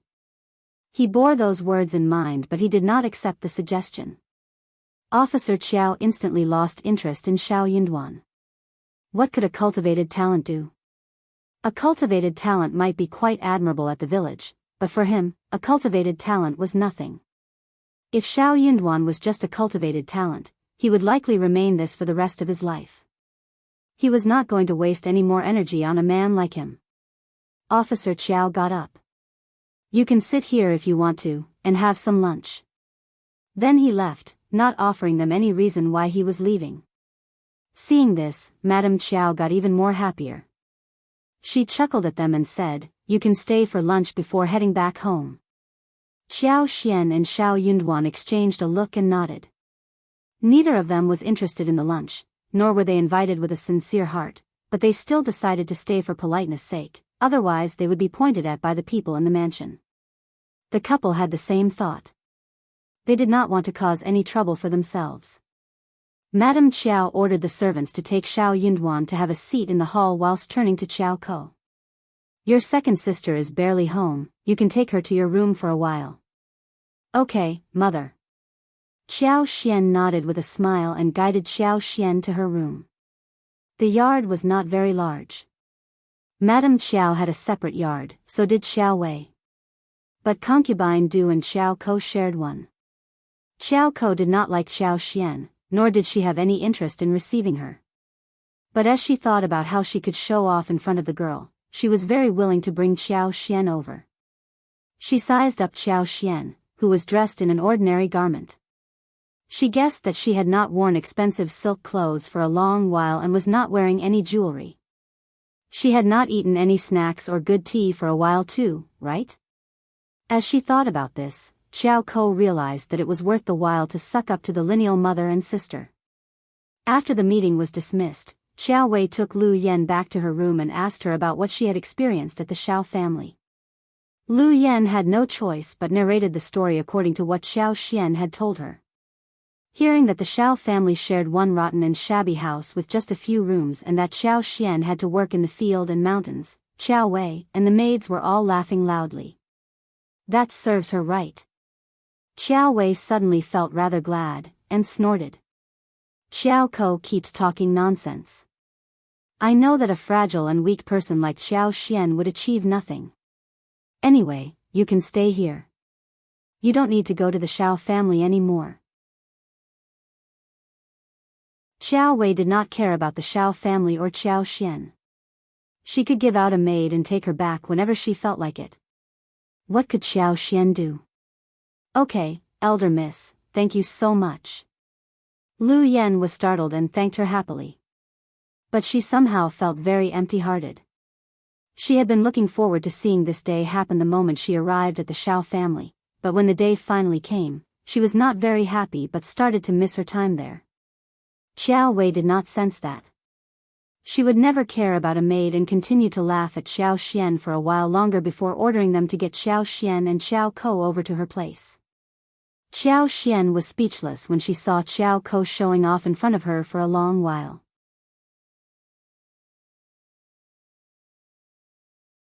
Chapter 342, Lipstick. Xiao Wei let out a sigh of relief when someone came to fetch her. She and Xiao Yunduan had behaved well and showed no leaks, so Xiao Xian did not think that Xiao Wei would do anything to her, apart from showing off. But Xiao Ko would help, so what she needed to do was to display no expression. Sure enough, Xiao Wei was acting the same as Xiao Ko. She laughed at her and kept showing off her clothes and jewelry. Xiao Xian occasionally gave a jealous look, which was noticed by Xiao Wei, who became even prouder. But Xiao Xian had a slight change when Xiao Wei showed off the one lipstick she had bought outside. Xiao Ko had a jealous look on her face this time. Xiao Wei had got 7 liang for one lipstick was too much for Madame Qiao to give all the time. But she had one of each color, and Ms. Su, Yang Xiaoni and Tao Tao all had one for each other too. Xiao Ko kept asking her proudly. You know what it is? Xiao Xian tried her best not to reveal her look and laugh. She cooperated. What is it? I knew you would not know about it. Xiao Ko looked even prouder. She was jealous of Xiao Wei having bought lipstick, but Madame Qiao and her father refused to buy her one. But seeing Xiao Xian not knowing what that was, she felt happy. This is called lipstick, same as lip brush, but more handy and high level. Xiao Ko said with a proud tone, it can only be bought in the province. It is sold at the Yuezheng family store, limited in quantity, very popular but not easily bought. She turned to Xiao Wei and said with a flattering look on her, you are lucky, sister, to have got one. Only someone like you can have a thing like this. Xiao Xian was quiet. Xiao Ko really knew how to suck up to her sister. But Xiao Wei was very glad. She snorted and said proudly, that is true. I heard that there are many different colors, and I want to buy one of each color. Xiao Ko added with a smile. Many people will get so jealous of you. I am sure mother will buy you as many as you want. So sad that someone can't even understand what it is.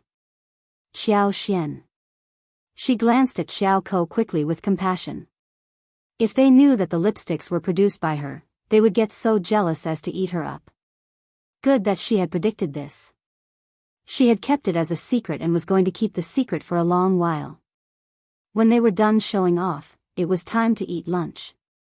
Madame Qiao had no interest in receiving them, and asked Concubine Du to receive them. Concubine Du did not like Xiao Xian either, and left after telling the kitchen and the servants what they should serve. Therefore, only Xiao Xian and Xiao Yunduan were at the table. The original host would have been annoyed and felt sad and bullied. But Xiao Xian did not care. She even consoled Xiao Yunduan, who consoled her back, though he felt that she was treated so unfairly. He was really concerned about her.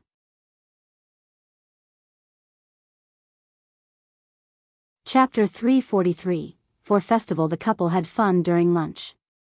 After all, it was lunch provided by the parents and they should eat it well. After lunch, the couple waved goodbye and left. Officer Qjao was nowhere to be seen, and he would not bother seeing them off, nor would anyone else. The couple loved the way it was handled, and left the Qjao family smoothly. As for Liulang, they had not seen her since they walked into the mansion, and Xiao Xian seemed to have forgotten about her existence. Shao Yunduan took hold of Xiao Xian's hands gently as he said in a mild yet irritated voice, "I will definitely hit the high level of the examination and they would never be able to bully you ever after that." Xiao Xian smiled. "They are just strangers in my eyes and their well-being has nothing to do with me. I believe that you will make it, but don't get too stressed about it. Stay calm, just calm. You could never hit the goal if you were too hasty or stressed." Shao Yunduan smiled and felt relaxed. "Don't worry, I know what to do." He paused before adding, "Let's go home." Xiao Xian smiled and looked at him with a pair of sparkling eyes. "Okay, let's go home." Soon it was mid-autumn day and they made mooncakes as well as many delicious dishes.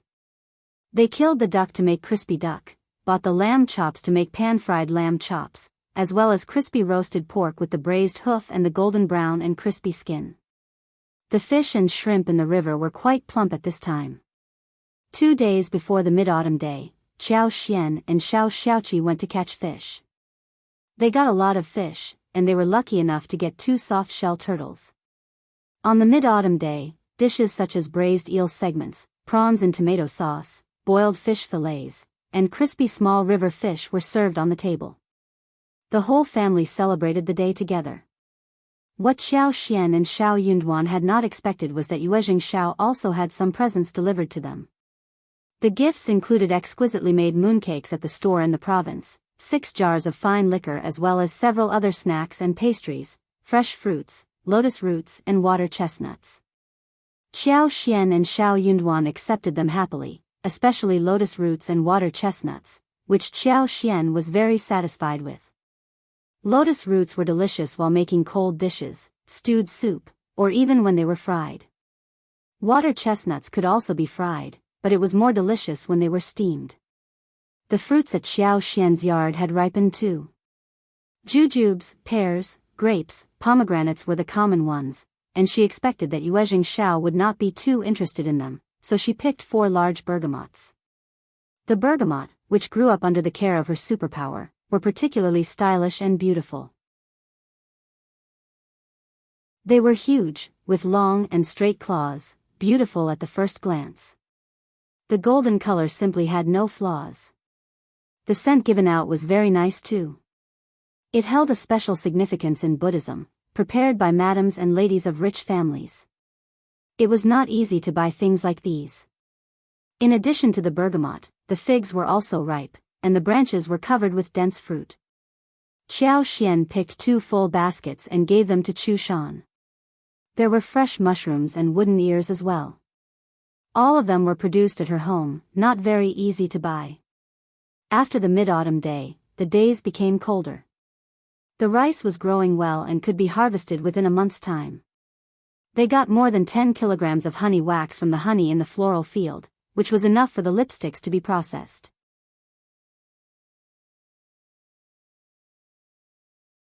Chapter 344. Harvest. The honey would be kept for themselves to eat, or saved as presents after selling more than 50 kilograms to Mingren Tang.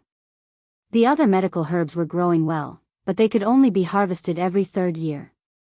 With Xiao Xian's superpower, they could be harvested every 2nd year. But she did not want to overdo it, otherwise it would be too unreasonable. The gastrodia dug from the mountains had already grown. After speaking with manager Qin, Xiao Xian asked Ms. Su to harvest more than 1 mu of it.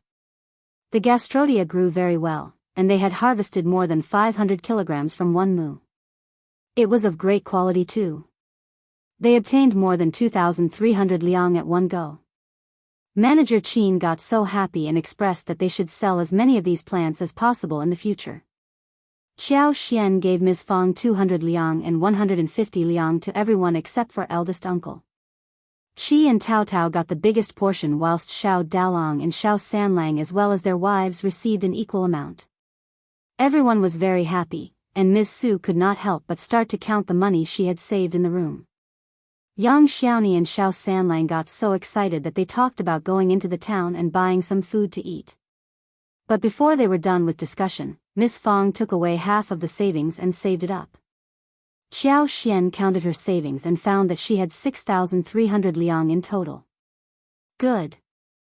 Xiao Xian smiled. It had indeed been a great year. The roses could still bloom 2 times. After they bloomed, they needed to be pruned again, and her superpower could be applied to let them continue to flourish in the winter with energy. What she needed to do was to wait for the coming year when big and gorgeous flowers would grow vividly. She needed to go back and work on the lipsticks. Miss Su, Yang Xiaoni, and Tao Tao were all ready to help Xiao Xian with that. They were very occupied, but it was highly motivating as well. They could earn 41 a day. They could earn a lot already, but this was another way of making money. When the first batch of lipstick was made, the flowers were trimmed, nourished with water. Also, Xiao Xian put some of her superpower in it. As a result, after 2 weeks, the last batch of the lipsticks of the year could be put into production. She calculated and realized that they could make more than 1,500 in total. In that way, she could get more than tens of thousands of liang in properties. When the first batch of lipsticks were made, the rice was ready to be harvested. Autumn harvest was a busy period and much more tiring compared to spring plowing. The most feared thing when drying the grain was the rain. But in this season, a dark cloud and a shower often came, exhausting people. Every household was praying to heaven to bestow good weather upon them. They would not feel relieved until they had the sun-dried grains put away in the storage.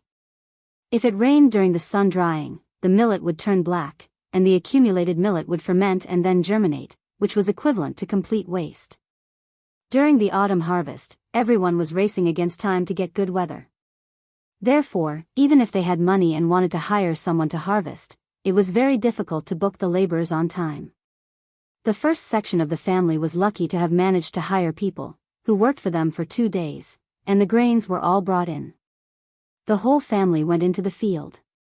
While Xiao Xian and Ms. Fong took care of young babies and made food at home, doing all kinds of housework, Tao Tao, Qi, and Xiao Yunduan went into the field and worked hard.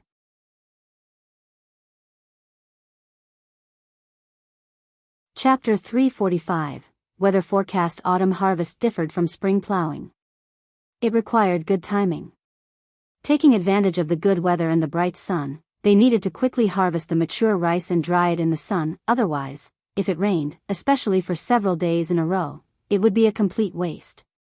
Xiao Xian was a bit sorry about not having been able to develop her abilities of forecasting the weather. By sensing the sensitive changes of plants to the weather and the amount of moisture in the air, she could predict whether there would be rain or not. Now she could only predict the weather changes half a day ahead. But that was already good enough for this time of the year. She was able to know the future weather conditions half a day in advance, and that could help everyone perfectly avoid showers and ensure that the recovered food would not be wet by the rain. When the grains were recovered, the rain came down the following afternoon. Xiao Xian hurriedly told her family more than half an hour in advance that it might rain in a while, and the rice had to be quickly gathered and covered with something, or carried to the house or under the eaves. Miss Fong was a bit skeptical, but Xiao Yunduan stressed that Xiao Xian knew a bit about weather forecasts, and Miss Fong was used to trusting Xiao Xian. Thus she followed what she was told. Xiao Xian thought about the other families, and told Miss Fong asked Xiao Dalang to inform the others. It was a very important thing for them to harvest since rain would ruin everything. Xiao Dalang was honest, and when he passed on the message, people tended to believe him. Hearing what Xiao Dalang said, the villagers looked up and saw the shining sun, laughing at him.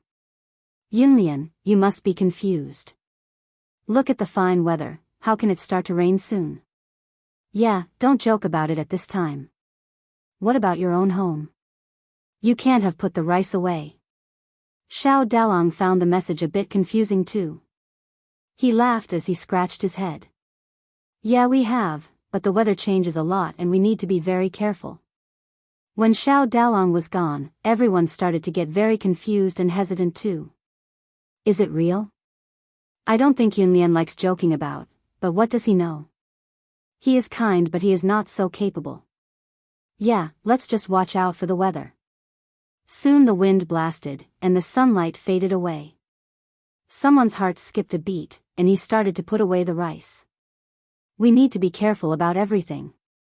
Yeah, it seems that Yunlian is right. I think the weather is changing too.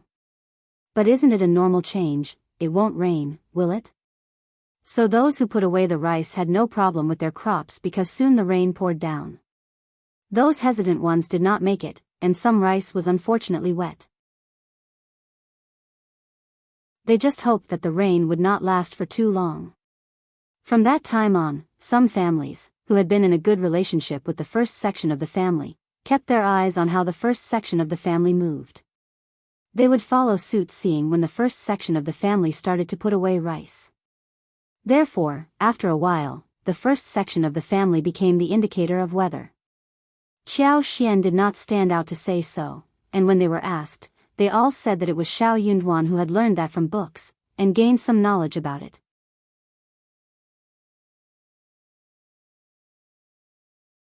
Chapter 346, Teaching for Free. The villagers suddenly felt a lot of respect for him.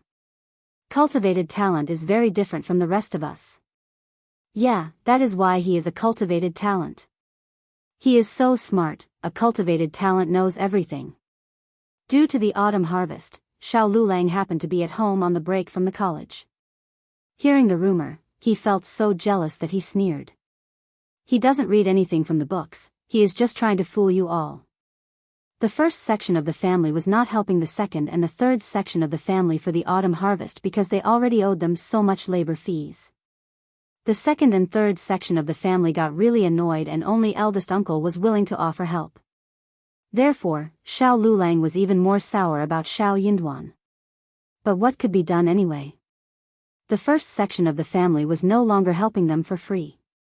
If they've dared to challenge them, they would show the contract to them. They had helped with the spring plow and would not continue to help them for free. Xiao Liulang was feeling very unconvinced. He went to Xiao Yunduan and showed a fake smile. I wonder what books you have read, cousin. Can you loan the books to me? Qiao Xian was mumbling about this annoying man inside her heart when Xiao Yunduan said calmly, I am afraid not. Why? You are so stingy.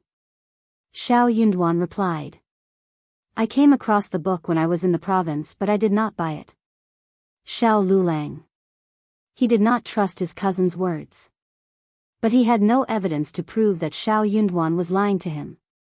Xiao Liulang continued in a forceful voice. Oh, but how do you forecast the weather? What is the basis for it? Can I learn that too? Before Xiao Yunduan said anything, Miss Fong got quite displeased. Liulang, you are behaving over the top. Why must he teach you for free? Qiao Xian added. Yeah, he has mastered the skill and he is not going to teach anyone for free. You can pay him to teach you. Xiao Yunduan glanced at him and said nothing more. In silence, he agreed with what Xiao Xian and Miss Fong said. Also, that made sense. He had no obligation to share his skills with others for free. Anyone who understood that would not even ask about it. Xiao Liulang snapped and said, Then I am going to remind you, cousin, that you are just fooling others. Be careful not to show your fox's tail. Miss Fong shouted. What are you talking about? Xiao Liulang stiffened and left the place in pretentious calmness. Miss Fong shouted behind his back. Don't come to our door if you are going to continue to talk nonsense. Stay away from us, as far away as possible. What kind of a man is that? Miss Fong sneered. Yunduan, just leave him alone, he is just narrow-minded and jealous. Xiao Yunduan smiled. Don't worry, mother. I don't care. Qiao Xian whispered to him. Don't stress, I won't allow you to show your fox's tail. Xiao Yunduan smiled and tilted his head, looking at her. Okay. After the autumn harvest, Xiao Xian and Tao Tao continued making lipsticks. Xiao Liulang was ready to take the examination. He would make it to a cultivated talent if he passed it. Ms. Ma and third uncle even took Xiao Liulang to kowtow to the ancestors and asked for their blessings.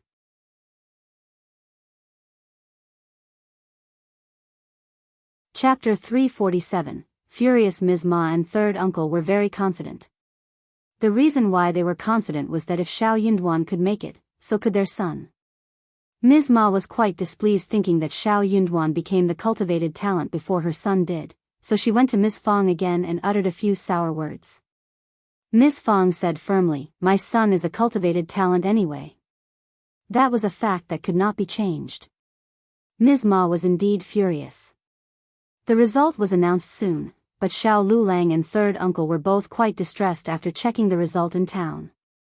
Ms. Ma's heart skipped a beat, as she forced a small smile looking at their faces.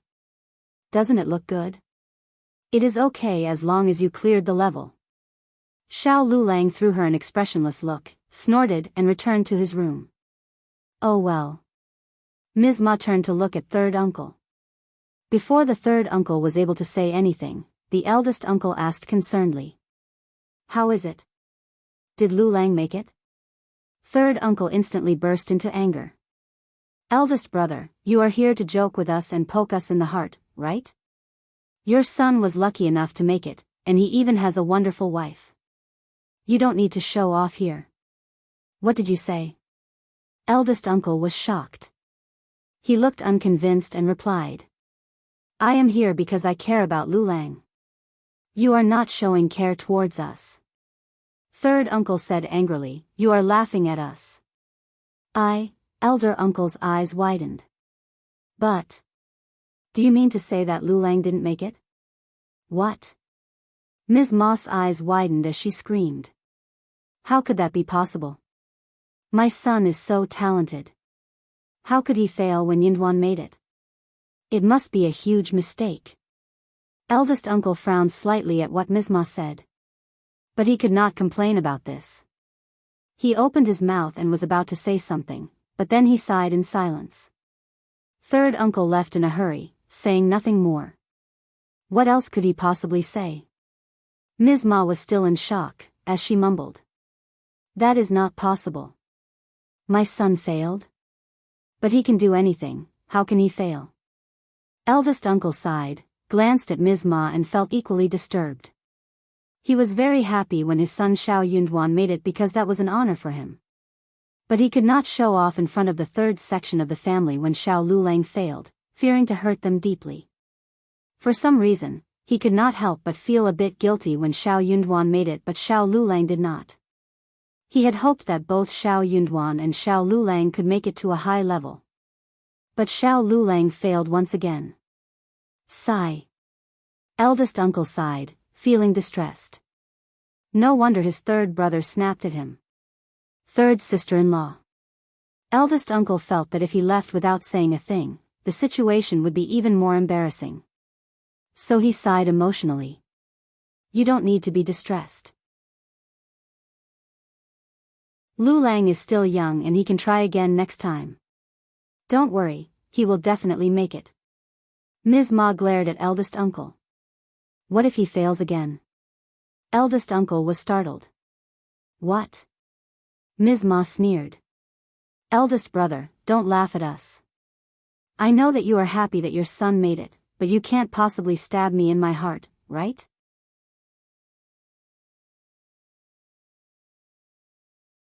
Chapter 348, Messing hurt and saddened? Of course, she was saddened. Liulang was young. But Yunduan was not much older than him. He was just laughing at Liulang. Next time, but the future could never be predicted. She had decided that he was just laughing at them. The more Ms. Ma thought about this, the angrier she became. She sneered with a sunk face.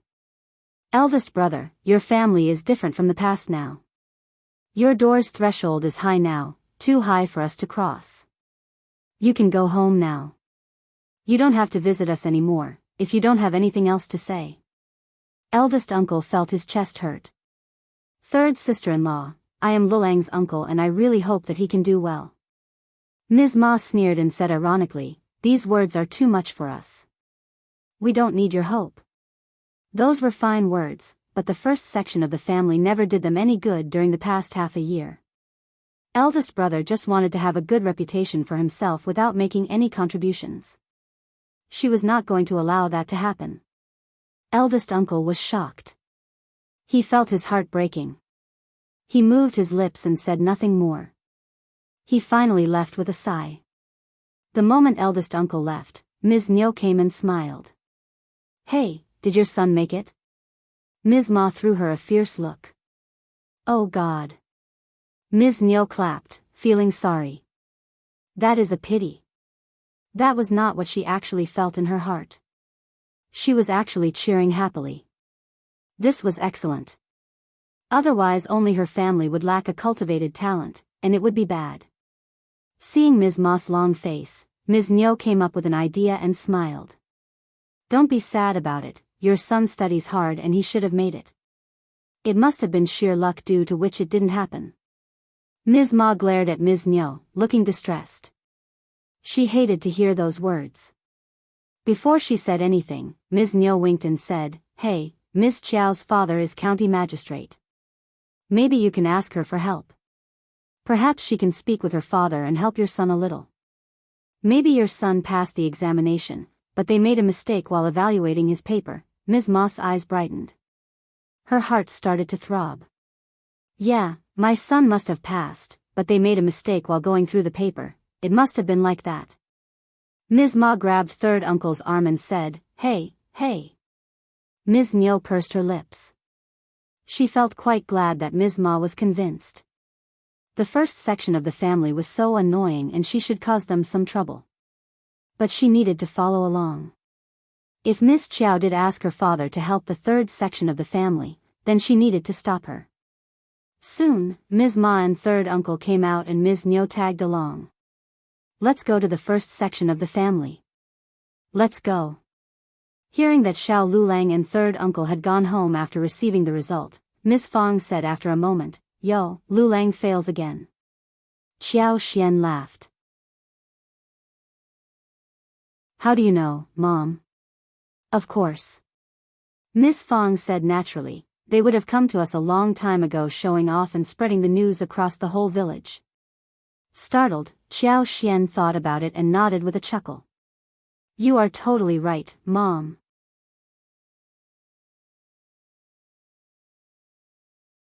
Chapter 349, Wasted Money. Ms. Fong sighed emotionally. Why didn't he make it? I thought he would.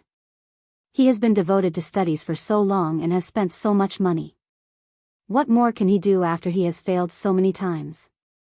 Ms. Fong did not like them, but she never wished anything bad for them. On the contrary, she wished that they could live a happy life so that her family could be left alone. Xiao Xian smiled. Mom, my husband is the only cultivated talent in the whole village, so I am sure that it is never easy to become one. If that was an easy task, the title would not be so valuable anymore. As for what Shao Liulang would do if he kept failing, Xiao Xian did not dwell on it. It had nothing to do with her. Miss Fong smiled as she heard her daughter-in-law. True. But soon she felt concerned. But so much money was spent on him. It is very costly to cultivate a student. They were just talking when Ms. Niu, Ms. Ma, and third uncle rushed into the house. Eldest sister-in-law. Ms. Ma looked as if she had seen a savior and the light at the end of a tunnel. She rushed towards Ms. Fong and took hold of her hand tightly. Eldest sister-in-law, you have to help us right now. I will do anything for you if you help us. Oh, Ms. Fong was quite shocked and pulled her hand out. Third sister-in-law, what is going on? Eldest sister-in-law. Third uncle sighed as they walked in and took a seat. My son has been working very hard on his studies, right? You have witnessed, yes, our son has always been devoted to his studies and the teachers at the college speak well of him. As they were talking, eldest uncle, Shao Yunduan and Xiao Xian as well as the other members of the first section of the family gathered together as well. Everyone was very curious as to what was going on. After all, Ms. Niu and Ms. Ma never liked Ms. Fong. So, what made Ms. Ma promise to do anything for them? Something big must be going on. Third uncle said, but Liulang failed at the examination. How could that be possible? Ms. Ma nodded constantly. Yes, even your son made it, and our son should have made it too. I mean, our son is smart, devoted, and he couldn't have failed like this. Ms. Fong felt quite uncomfortable hearing that she was speaking ill of her son. She sneered inwardly, knowing that the couple must be up to no good. Doing anything for her? That was impossible. They would never change what their character was from within. You are here to tell me this? Well, I don't know anything about it. What is the point of telling me about it? Eldest uncle added. Yeah, third brother and sister-in-law, Liulang is still young and he will definitely make it in the future. Don't stress him too much. Third uncle and Ms. Ma did not like what they heard. Yeah, your son had made it so you could say whatever you wanted. If your son had failed, you would not have said something like this.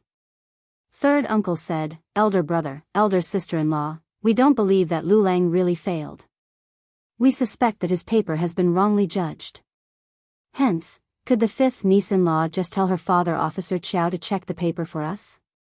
We are a family, and if Liulang makes it and has a promising future, we will pay back this favor to Officer Qjao.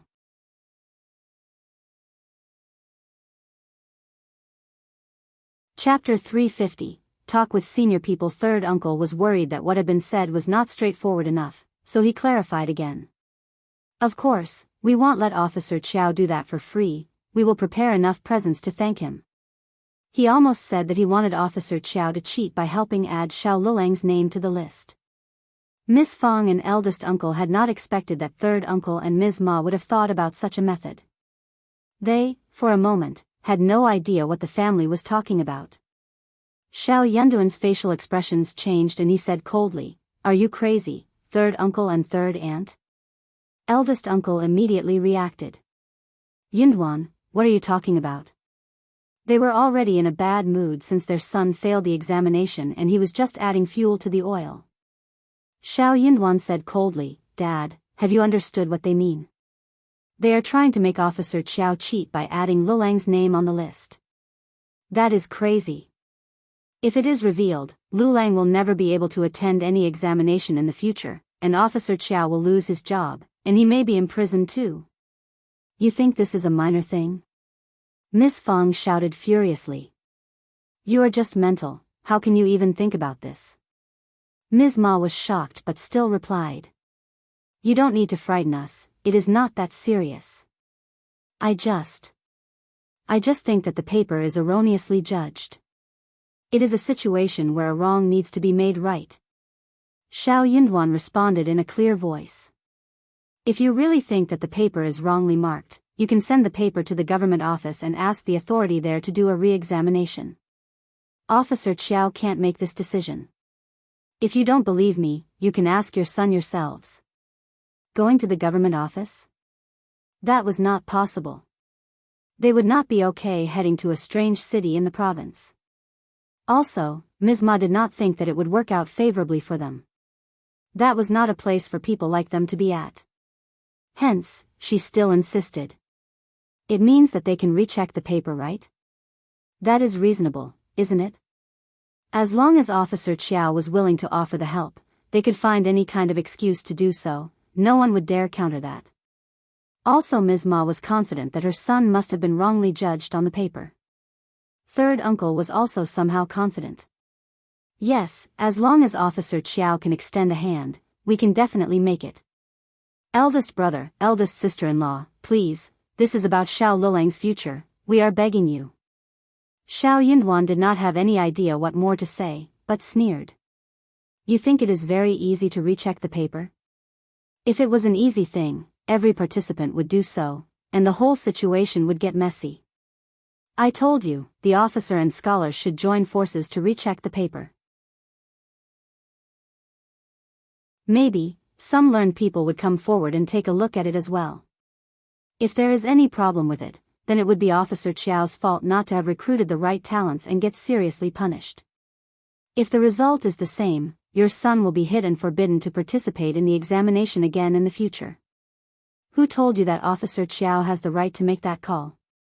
If you don't believe me, you can go to the office and ask about it. Xiao Xian smiled. He is right. It is a huge thing if a mistake on the paper is done, and any wrong result can cause someone's death. You must be mental to have suspected the fairness of the recruitment. Ms. Ma was not convinced. You are just frightening us. Then you can go and visit the province yourself. Xiao Xian sneered. You have nothing to lose, right?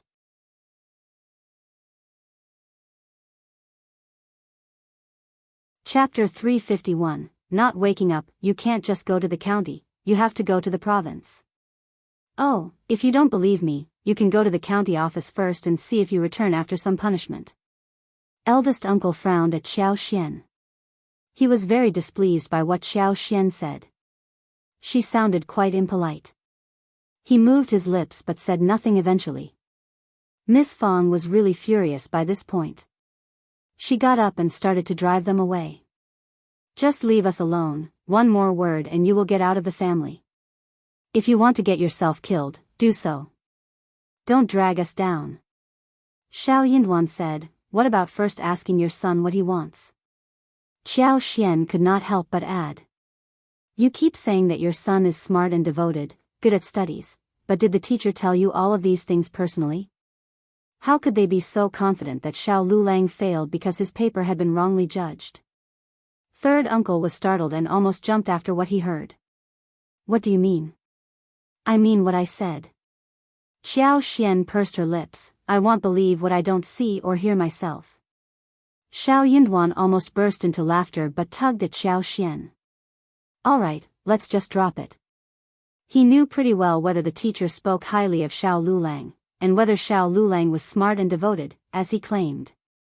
But he was not going to tell the truth to the public since his cousin wanted to brag about his non-existent skills. After all, he would not be able to offer any evidence to the family. They might even call him jealous. But Xiao Xian was so straightforward that she said it out loud. Third uncle snapped. Don't you dare slander our son just because you are jealous of him.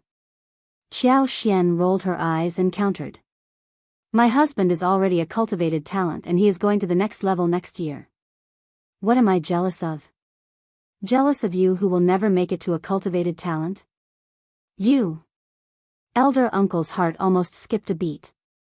Just drop it, Miss Qiao.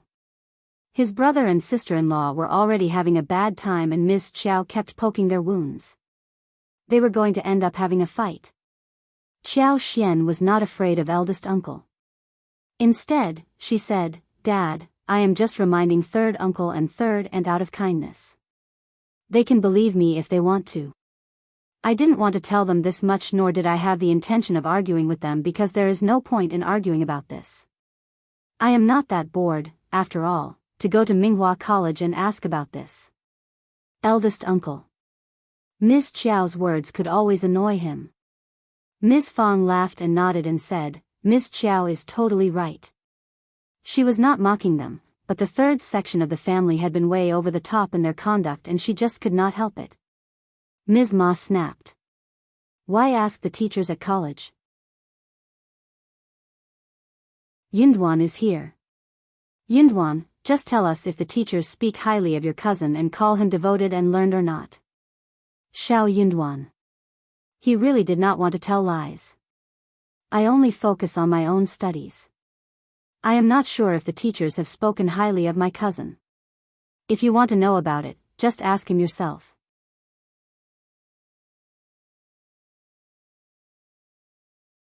Chapter 352, Shao Liulang's uncertainty. What do you mean? Third uncle asked him with force. He panicked for some reason. He subconsciously felt that what Xiao Xian said was right, but he just could not accept it. Feeling confused, third uncle glared at Xiao Xian and Shao Yinduan, sneering. You can just put it straightforwardly that you don't want to help us. Why do you still accuse my son? You are just jealous, and you just don't want him to become good. Just wait and see. Proverb says that rain takes turns in pouring down, you can be as proud as you want, but my son will become far more excellent than you. Ms. Ma snorted. True. Let's see whose turn it is to beg in the future. Ms. Fong felt so annoyed when hearing their impolite words to her son. She snapped. Then let's see what happens. No matter what happens to my son, I will never turn to you for help. Anyways, we have never turned to you for any help ever. Third uncle got so annoyed that he ignored Ms. Fong and shouted at Ms. Ma. Let's just go. Ms. Niu chuckled as she watched the whole show. Then she left with the couple of the third section of the family. Ms. Fong glared at eldest uncle. Look at your brother's family, what kind of people are they? Yunduan is better than Liulang, so what? They can speak highly of their son if they want to, but why must they talk down to our Yunduan? I do hope that everyone can live a good life, but they don't wish so. They hope that we will have a hard life so we can turn to them for help. But honestly, if that day really comes, do you think that they will help you? Having said that, Ms. Fong left angrily without waiting for eldest uncles Shao Yunduan left along with Xiao Xian. The others all dispersed into different directions as well. Eldest uncle felt his heart breaking down. He had done nothing wrong, but why did he feel that everyone else believed that he had done something wrong? What had he done wrong? He was just feeling sorry for his third brother and third sister-in-law. He was their family and he should feel sympathetic towards them, right? It was not good to laugh at them or counter them, no? When it came to the third section of the family, Ms. Ma got so annoyed that she cursed Xiao Xian and Xiao Yunduan. The couple knocked at Xiao Lulang's door and asked him about what happened. Both of them talked one by one and they exaggerated certain things to make the story sound reasonable. After a long while, Xiao Lulang finally understood what they were talking about. He could not help but feel moved. Yes, he was very confident about his abilities, but why did he fail again? Maybe the paper was wrongly judged after all? If the paper could be rechecked, he might make it to the next level? Seeing the expression on his face, Ms. Ma got excited and snapped. Ms. Qjao and my nephew are just liars. They keep frightening us and saying that we can't do this unless we want trouble coming to us. They just don't allow us to flourish. Xiao Lulang brought himself back and his face changed. Just forget about it, the results can't be changed once they are out. Third uncle and Ms. Ma found what he said even more motivating. They could not forget about it but got increasingly driven. Forced, Xiao Lulang had to spill the truth. Xiao Yunduan and Xiao Xian were totally right. Just forget about it, it isn't a good deal. Officers are not that easy to speak to. What if they pick on us? We are just civilians, unable to counter them.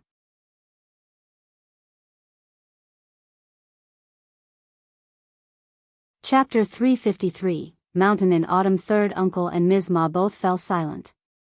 They were quite taken aback. Ms. Ma burst into tears. Then what can we do? Poor Liulang, your paper has been wrongly judged, how terrible it is. Xiao Lulang also looked as if that was true.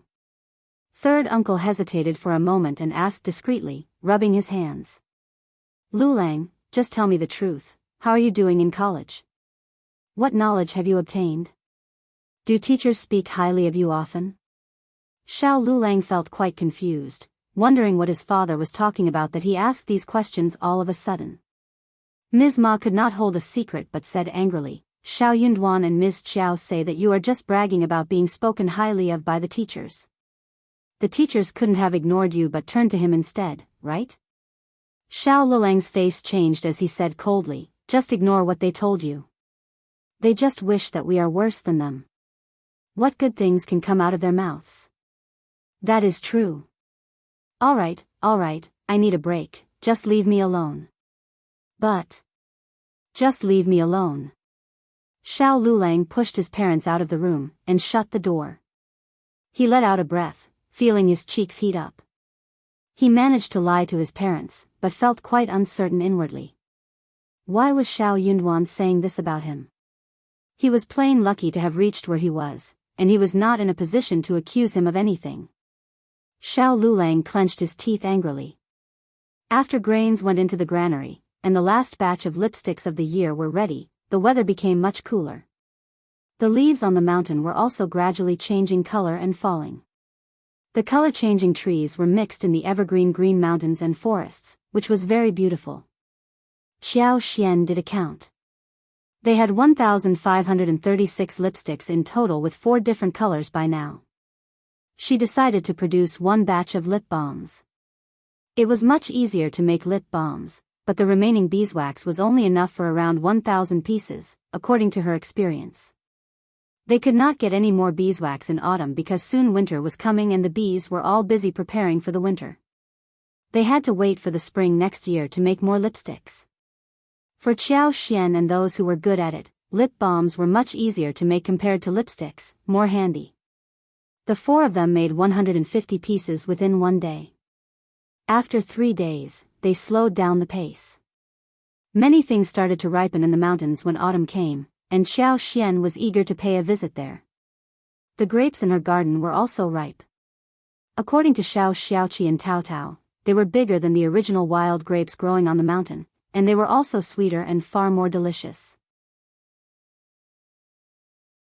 In fact, the wild grapes in the mountains were relatively small, but the ones in her garden were all big bunches.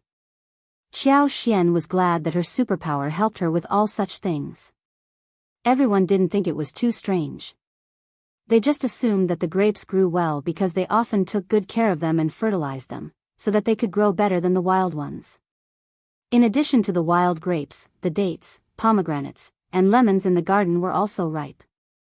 The persimmons were still a little bit sour, but they would soon ripen. This season was the time when the wild grapes were present the most in the mountains. Xiao Xian wanted to get some more.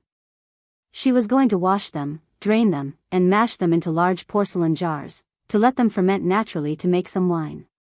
It was a pity that the mountain grapes were not big enough, but the core was not small, otherwise they could have tried to convert them into raisins. There were many mushrooms, which also grew in autumn. Those were picked to be dried, and they should be delicious when eaten.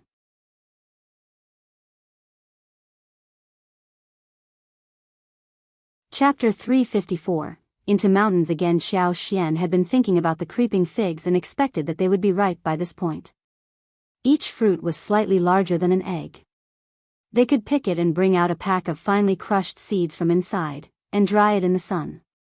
When they wanted to eat the jelly, they could wash it with water and let it condense. They could break the transparent jelly in a bowl, add some sugar water, a little mint juice, and some other nuts. That was the taste she had been thinking about for a long time. When the work in the farm wasn't that heavy, Shao Dalong and Ms. Su and others waited for Xiao Xian to go into the mountain together. Shao Yunduan also wanted to take a break from his studies, so he offered to tag along. Xiao Xian got quite motivated being in the environment where she was surrounded by plants. Since it was autumn when the liveliness wasn't that strong, she was slightly slower in using her superpower. Xiao Xian decided to find some wild grapes in the first 2 days as well as other things. But birds in the woods love to eat wild grapes, so they needed to hurry up before the birds pecked the plants. Wine made with grapes could be brewed easily, so they had 3 large jars that could hold at least 100 kilograms of wild grapes. Therefore, they only needed to get around 100 kilograms of wild grapes. They were going to remove the veins, and the rotten and bad fruits. Wild grapes were plants with veins, and they kept climbing up to the top of the trees so as to get plenty of sunlight. Therefore, it was not an easy job to get the grapes. There were mountain grapes also present in low and wide places, but often the mountain grapes in low places did not grow well, and the output was very low. Shao Xiaoqi was quite familiar with the woods, and he was quite happy and energetic. There were all kinds of wild fruits in the mountains, especially in the sparsely populated and densely forested mountains. Soon, Shao Xiaoqi saw the wild grapes hanging on the top of the pine trees, as he said with a smile, "Look, the grapes are there." "Yes, there are grapes. They look delicious." "I agree." Shao Sanlang and his wife said the last 2 words. The tree was not too tall and twigs were very thick, so Shao Ziyake climbed up very easily while the others were just looking up at him. Soon Xiaoqi came down and had half of the basket filled with the fruits. The fresh fruits were so beautiful and they all started to try some. They were lucky, as there were no birds visiting this grape tree, and the clusters were quite complete. Each bunch was about the size of 3 fingers and as long as a palm, and they were tangled tightly together. Each cluster was small but quite pretty. They were sharing the fruits, sweet and sour, amidst the unique freshness of the woods. Very delicious. We can take so many of them back each year. Qiao Xian loved the taste too, a bit sour and sweet, suitable for wine making. They were eating the grapes while they walked forward. Qiao Xian used her superpower and picked the place where wild grapes were abundant. Soon, they ran into a patch of land where wild grapes were growing best. There are so many of them. Yes, so many.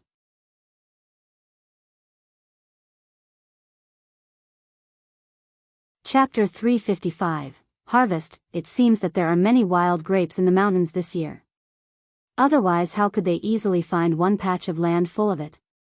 They all nodded in agreement. Their arrival had startled the animals who were eating the grapes. Soon, some birds took off. The trees were relatively high here, and some twigs were quite fragile. So they needed to be careful not to break them. They were all aware of this. As they were talking, they all went up onto different trees. Only Shao Yunduan and Xiao Xian remained on the ground. They exchanged a look and laughed. Xiao Xian said with a smile, "We are just waiting for the food to come to us." Shao Yunduan smiled. "That is our ability too." Xiao Xian laughed. Her husband had learned to speak tricky words. But the couple were not idle. Xiao Xian just glanced about with her superpower. This plain-looking forest was actually a huge feast for the eyes of Xiao Xian. There were treasures everywhere. She could see roosters, rabbits, muntjac, and all kinds of wild birds. But she could not do anything about it. Still, she couldn't help wanting to pick all kinds of mushrooms in the forest. There were many kinds of straw mushrooms, pine mushrooms, side ears, large mushrooms, enoki mushrooms, and shiitake mushrooms. Although the quantity of each type was not large, the two of them still found quite a lot of them. By this point, they had not yet walked too far away. 1 hour later, those on the trees came down. Their baskets were filled with stuff, and they poured the grapes into 2 large baskets carefully. They had harvested at least 20 kilograms of grapes.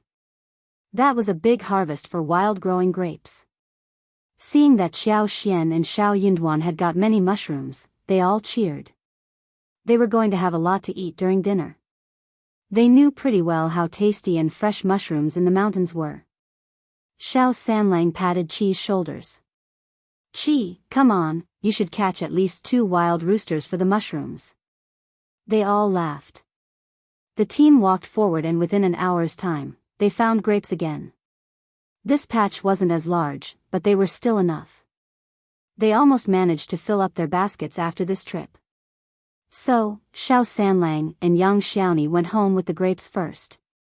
Otherwise it would be too tiring to carry them around. Shao Sanlang still reminded Shao Xiaoqi as he was about to leave. "Qi, don't forget about the roosters, or even rabbits will do." Xiao Xian laughed.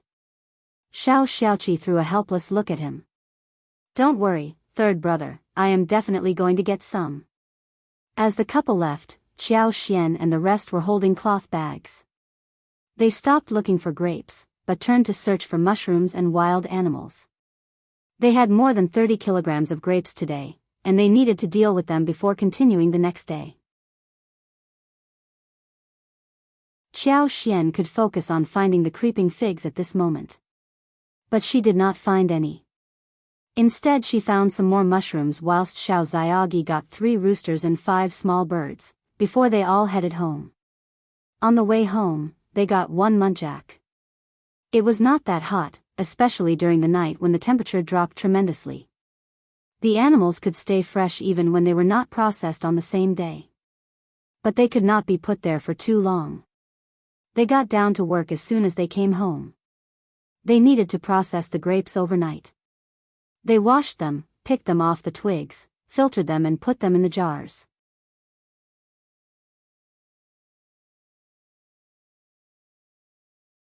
Chapter 356, Yuezheng Shao and Xia Jingrong. The 30 kilograms of mushrooms were sorted by Xiao, who processed them well. Some not so good-looking ones were picked out for dinner, and others were sun-dried. Thanks to the bright sun during the daytime, they should be put away after a few days.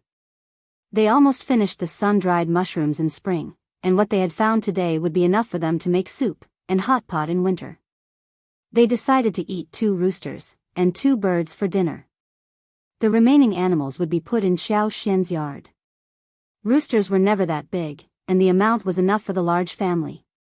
As the 2 birds were stewed with yams, 1 rooster had the breast meat sliced, marinated and battered, then stir-fried with fresh mushrooms. The rest was cut into dices and added with only ginger, garlic and scallions for braise. A plate of stir-fried wax gourd, a bowl of dry stir-fried beans, and a wolfberry sprout soup were served during dinner. Miss Fong would not have minded to share some animals with the 2nd and 3rd section of the family in the past.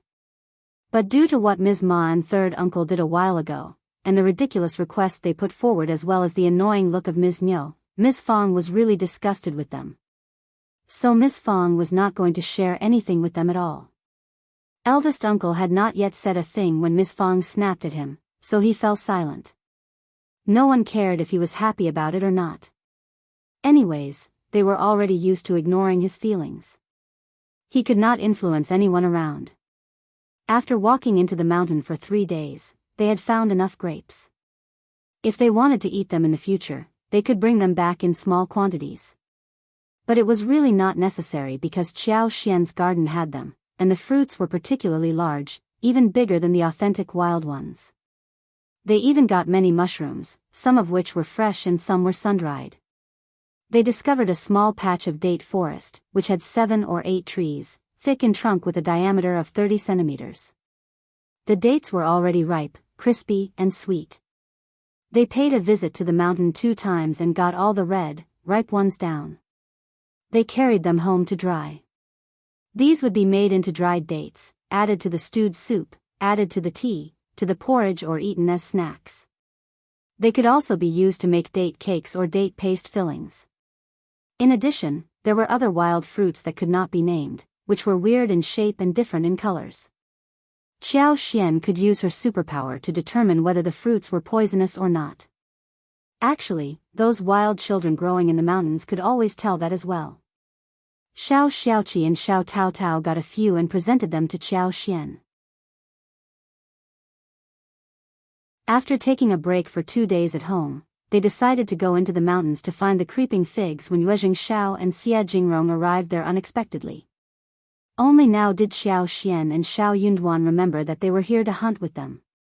Yuezheng Shao and Xia Jingrong were afraid of drawing the county magistrate's attention, so they changed into ordinary dresses and came with ordinary wagons, without showing anything about their real identities. The effort was totally worth the while. They spent 1 night at the hotel as they arrived at the county, and the following morning, they headed towards the village. But they again ran into Widow's son the moment they came to the village.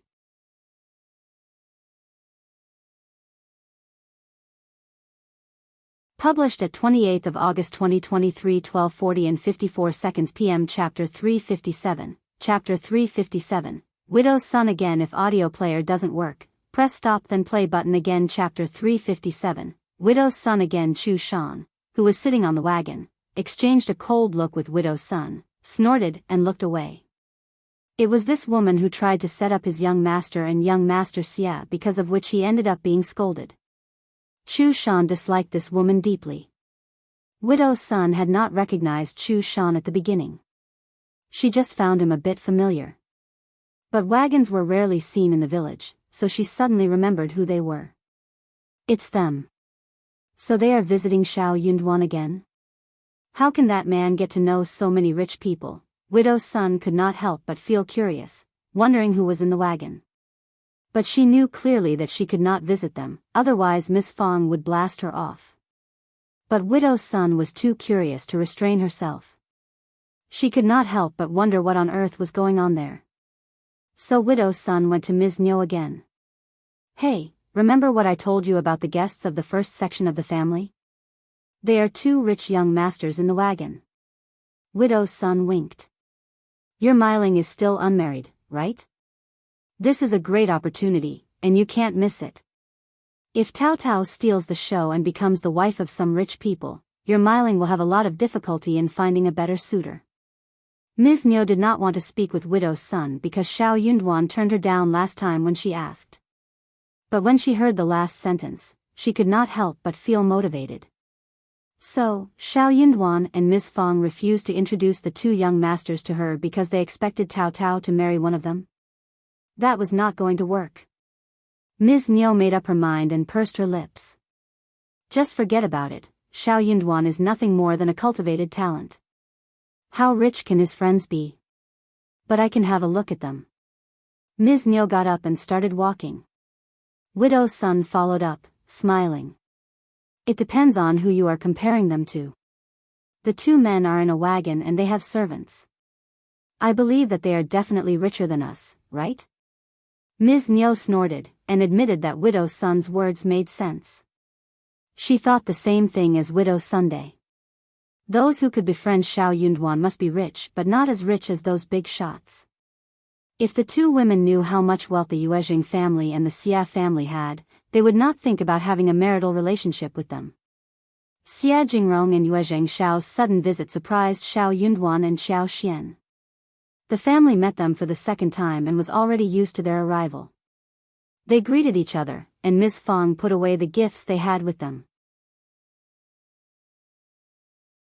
She asked young Xiaoni to boil water and prepare the tea whilst instructing Tao Tao to fetch the keys from Qiao Xian and pick some fresh grapes and dates from the garden to serve the guests.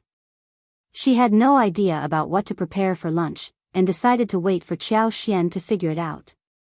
The two young masters looked neatly dressed and they seemed to be interested in dishes cooked by Qiao Xian, not others.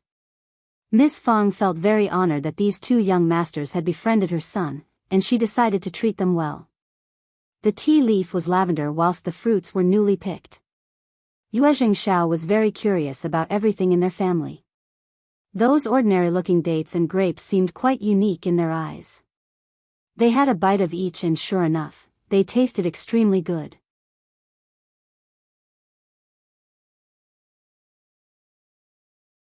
Published at 28th of August 2023 12:40 and 53 seconds p.m. Chapter 358. Chapter 358, Ms. Niu's excitement. If audio player doesn't work, press stop then play button again. Chapter 358, Ms. Niu's excitement. Yuezheng Shao said excitedly with a smile, the bergamots that you gave us last time grew so well that I shared two with brother Xia who gave them to his grandma.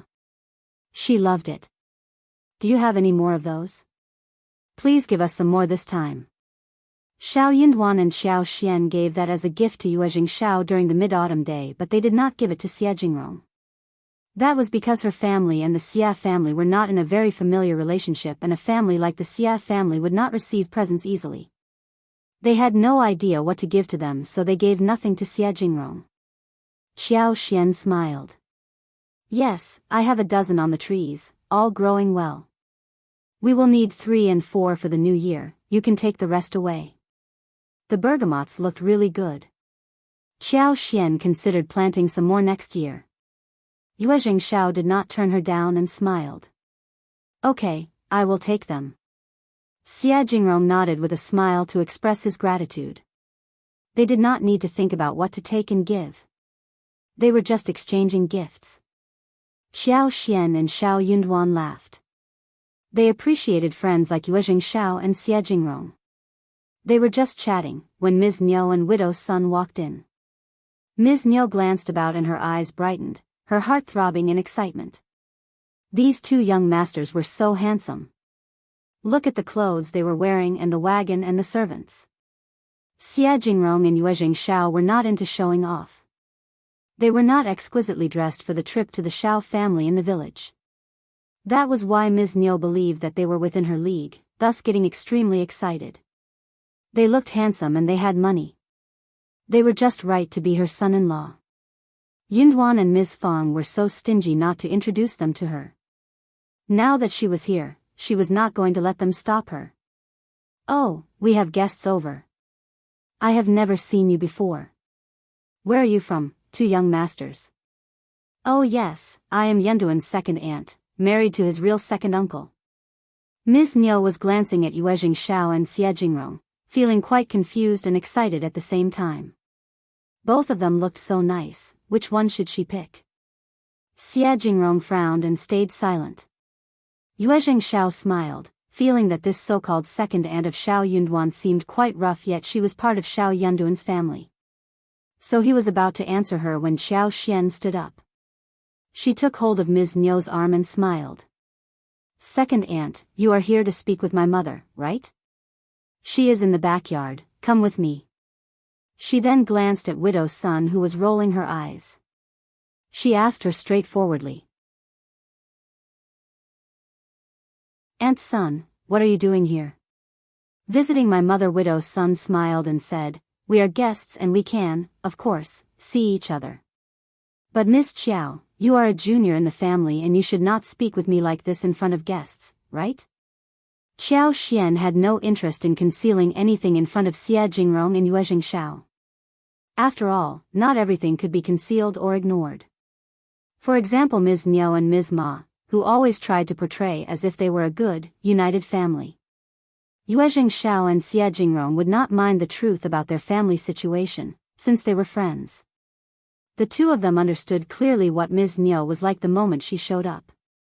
It was totally reasonable when she spoke harshly.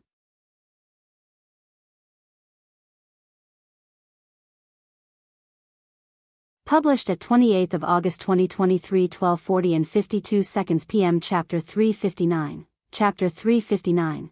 Driving away. If audio player doesn't work, press stop then play button again. Chapter 359. Driving away. Also, they both were from big, noble families, where they had seen infights all the time.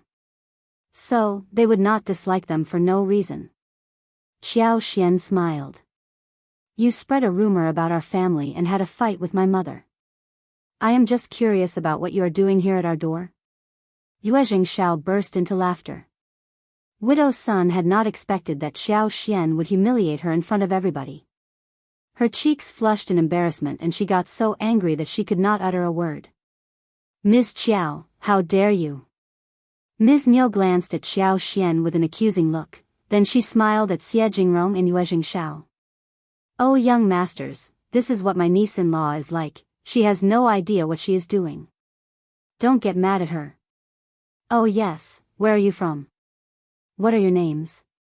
Yuezheng Xiao smiled. Ms. Qiao and brother Shao are both very nice people. Jingrong nodded. True. Ignoring Ms. Niu, Xiao Xian pulled her away when Miss Fang and Yang Xiaoni came out of the backyard, looking dumbfounded seeing the two women. Miss Fang took hold of Ms. Niu and dragged her away. Widow's son got a glare from Miss Fang and she hurried away saying that she had something else to do at home. Miss Fang grabbed Ms. Niu in the backyard, saying furiously, Stop being so embarrassing at my house. Ms. Niu was unhappy. Why am I embarrassing you? You just don't want us to live a better life. These two young masters look like a great match for my Miling. Stop it. Now. Ms. Fang almost wanted to give her a kick. Ms. Niu, they are Yunduan's friends and they are here to visit Yunduan. Look at your Miling, how can she be a match for them? Don't turn her into a joke so she has no reputation left. Or else don't regret your actions later. Their marriages will be determined by their families. If you want to make your daughter into either of their wife, go and recommend her in front of them directly. You, Ms. Niu sneered, hearing Ms. Fang's harsh words. What are you talking about? I know what you are thinking. Ms. Niu lowered her voice. You are planning to match Tao Tao to them, right? What? Ms. Fang was startled, not knowing what Ms. Niu meant. When she realized what Ms. Niu was trying to say, she raised her hands and almost slapped right on her face. No one is as greedy and imaginative as you are. Ms. Niu sneered and did not believe her. Anyway, you are welcome to think what you like. Miss Fang said coldly. They are my guests, and if you dare to do anything, I will not forgive you, ever. Having said that, Ms. Fong drove Ms. Niu out. Ms. Niu did not dare to walk into the room and left in anger. She was not giving up. She loved those two young masters and she needed to work hard for them. She understood clearly that it was the only chance she could have. Inside the room, Xiao Yunduan smiled. Sorry for the commotion. Please forgive them for what they have done and said. Xiao Yunduan did not want to tell them anything bad about Ms. Niu and the other woman. But he needed to warn them. The two women might come up with some other ideas later. Yuezheng Xiao smiled. Brother Xiao, don't worry. Every family has its own problems. My family affairs might be even worse than yours. Xie Jingrong smiled. The Xie family had many internal problems too, but not that bad, since no one dared to make a scene in front of him.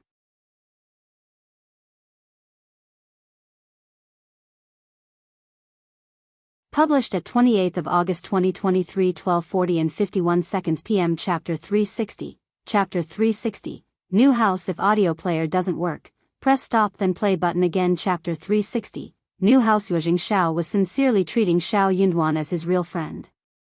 Xiao Xian made lunch. She killed a duck and braised it with sauce. Then, she made a pot of sour soup with small miscellaneous fish, steamed mandarin fish, tomato eggs, stir-fried wolfberry, shredded lettuce, and beans according to the custom. Xiao Yunduan ate with Xie Jingrong and Yuezheng Xiao outside, and the others were eating in the kitchen. Those from the first section of the family were quite calm compared to the last time when they met Yuezheng Xiao and Xie Jingrong. Even someone as honest as Shao Dalong came over and greeted them with a forced, embarrassed smile. Anyway, they were just very happy that the two young masters were from a good family and were willing to visit them at home and befriend his brother. In the afternoon, Yuezheng Xiao mentioned hunting and he had a long conversation with Shao Xiaoqi and Shao Taotao. Yuezheng Xiao got even more interested after that. They were here to go hunting in the mountains, so they decided to return the following morning. They did not show any disdainful look at the Shao family's house, but the Shao family's house was not large enough to hold 4 people and 1 coachman. Since they had a wagon, they could head back to the town quickly. It was almost 4 in the afternoon when Yuezheng Xiao and Xie Jingrong went back to the town. Ms. Niu brought her daughter to their home, claiming that she wanted to have a chit-chat with Taotao. But in fact, she was planning on something else. Ms. Fong had already prepared for it. Before they could enter the yard, she drove them away, and even implicitly warned Xiao Meiling. She told her not to behave stupidly like her mother lest she became a laughing stock. Xiao Meiling left with her cheeks burning red. Ms. Niu glared at Ms. Fong and left timidly. Ms. Fong was speechless. She was telling the truth and was doing it for Xiao Meiling's sake. Did Ms. Niu think that everyone else was stupid? The village was too small to hold a secret. Widow's son, for example, talked a lot and she knew about this matter. It was shameless for Ms. Niu to get Xiao Meiling to meet the two young masters, especially under a thinly disguised excuse. If the marriage worked out well, then all was fine, otherwise who would dare to marry Xiao Meiling afterwards? Ms. Fong knew clearly that this matter would not work. Therefore, she decided to remodify the house, especially making the gate tighter and locked properly.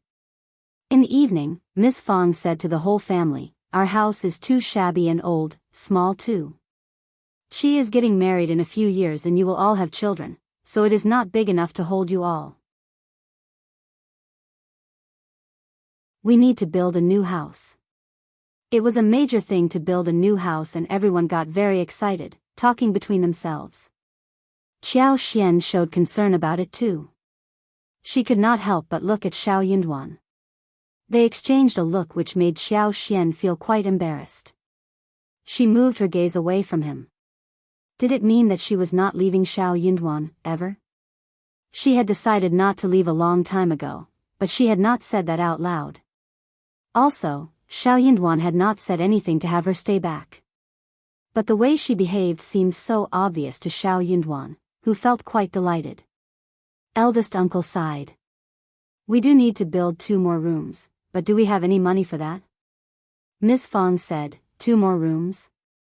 We need to demolish the whole house and build a brand new one, to live a cozier life.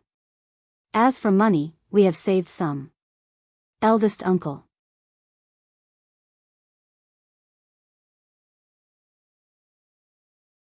Published at 28th of August 2023, 12:40 and 51 seconds p.m. Chapter 361. Chapter 361. Speechless. If audio player doesn't work, press stop then play button again. Chapter 361. Speechless. When did she save money? Why was he not aware of that? At this point, Xiao Xian chipped in to clear this up. Xiao Xian smiled. Dad, we went into the mountains a while ago, right? We found a patch of valuable medical herbs and sold them to the pharmacies in town, earning more than 50 liang, just enough for a new house. What? The eldest uncle's eyes widened as he responded in surprise. How much? More than 50 liang. Actually, Miss Fong had decided to spend 200 liang to build a grand, new house, but she cut the number as she said it out loud. Eldest uncle wasn't good at counting, so he would never know the real numbers. He was kept away from the truth not because they were afraid of the second and third section of the family. They just wanted to save unnecessary trouble so that everyone could live a happy and peaceful life. Soon the second and third section of the family would get used to them being ignored. Eldest uncle was startled. Which medical herbs are so valuable? Xiao Xian replied crisply. Gastrodia, which is required by the pharmacies, and that's why they paid us such an amount. Eldest uncle said voluntarily, so many good things in the mountains. You should describe it well so your second uncle and third uncle could also join you next time to seek it. Everyone felt silent. Okay. Xiao Xian said with a smile, Gastrodia is rarely seen and we only ran into it once. When we see it next time, we will definitely bring it for them to learn from. Eldest uncle opened his mouth, feeling that something was wrong. But he could not figure out clearly what was wrong. He nodded. Okay. Xiao Xian really looked down at eldest uncle, who considered himself the head of the family. He kept taking unnecessary burdens onto his shoulders but still ended up being looked down upon by everyone. What did he really want from his actions? Xiao Xian did not think that she would ever understand what he wanted in his life.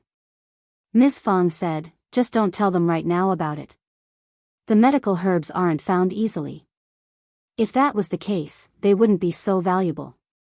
If you tell them now, they may get anxious. Eldest uncle felt uncomfortable but replied with a nod. Shao Sanlang said with a smile, Mom, we are building a new house, aren't Ms. Fong looked motivated? Of course.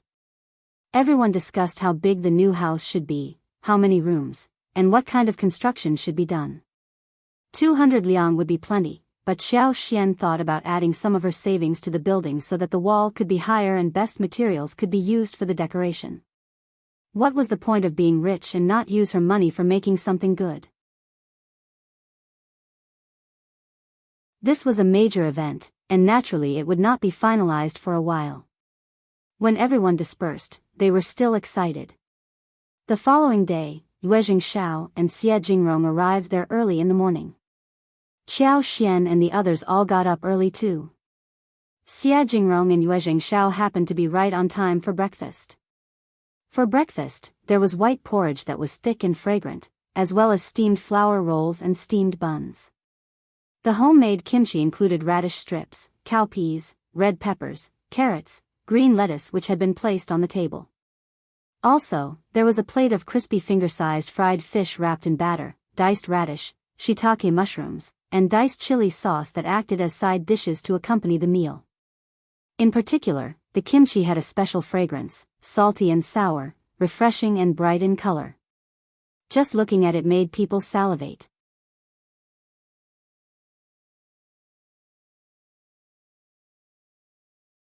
Published at 28th of August 2023, 12:40 and 50 seconds p.m. Chapter 362. Chapter 362. Into mountains. If audio player doesn't work, press stop then play button again. Chapter 362. Into mountains. Jingrong and Yuezheng Shao had never seen this kind of food before. They started to drool when they smelled it. They had eaten breakfast, but when Shao Yunduan asked them to join him, they still ate half a bowl of porridge with kimchi. Yuezheng Shao still had some lingering taste in his mouth. Your kimchi tastes really good. I am already addicted to it. Xiao Sanlang stepped forward and said emotionally, that is true. I also feel so. But my mom stops me from eating much. His ECU 1B. She glanced at her dumb son. He ate too much to suffer from indigestion, but he was now saying that he could not eat enough. He was so dumb. Yuezheng Xiao laughed. Qiao Xian said, it is very easy to make it. I can tell you how to make it, and you can ask your servants to do it for you. Making kimchi was the same as making pickles. Anyone who could make food could make it. Qiao Xian had not thought about selling it for money, so she could share the recipe easily. Tao Tao and Xiao Xian often made one huge bowl for the family's consumption. It was very easy to make, and the ingredients were easy to prepare as well. But the whole thing tasted great, and that added some fun in their food, which was wonderful. Yuezheng Xiao felt a bit shy and said, we come to your home to get a lot of things. It is very generous of you to share it all with us. Jingrong said, we have some wonderful recipes for making pastries at our home too, and I can share them with you. Xiao Xian's eyes sparkled and she nodded with a smile. Okay, that would be wonderful. Yuezheng Xiao smiled. I have some too, and I am happy to share them with you. Having eaten breakfast, they wrapped 10 steamed buns and picked the tools to take along with them. Soon, they headed straight into the mountains. Jingrong and Yuezheng Xiao's servants followed along. They had changed into some comfortable clothes and shoes that were easy to walk in. They wanted to go deep into the mountains for a great hunt. Shao Xiaoqi was very excited about being the guide for the gang. He wanted to show what he was capable of, hoping secretly that they could run into some large prey such as wild goats and deer. But not as large as wild boars, bears or tigers. The original ecological forest had beautiful scenery, majestic and quiet, including strange rocks. Sometimes a clear stream flowed past, and occasionally they could see waterfalls of different sizes, autumn chrysanthemums swaying, and the color-changing leaves flying with the wind. There were all kinds of red and purple wild fruits adorning the branches, a feast for the eyes. Yuezheng Xiao and Jingrong had hunted before, but no one ever dared to take them into the real mountains. They only went to the foot of the mountains or a shallow cluster to have fun. It was the first time for them to be inside such deep mountains. Even the air they breathed in seemed to be rather different. They were quite amazed by this kind of landscape, and spoke highly of it. Seeing that young Master Xia and young Master Yuezheng, who were born in a noble family, were so interested in this kind of place, Xiao Sanlang and Xiao Xiaoqi could not help but admire them. They kept telling them about the surroundings, and they were engaged in an animated conversation with each other. Xiao Xiaoqi would hunt wild roosters and rabbits when they ran into those animals. Sometimes, he would ask the two young masters to pull the arrow on the right occasion. Yuezheng Xiao did not know how to shoot. He only did that based on his own instinct and unsurprisingly, missed the target all the time. You're tuning into the Carefree Valley YouTube channel. Don't forget to subscribe and join us on this journey to catch the most captivating stories.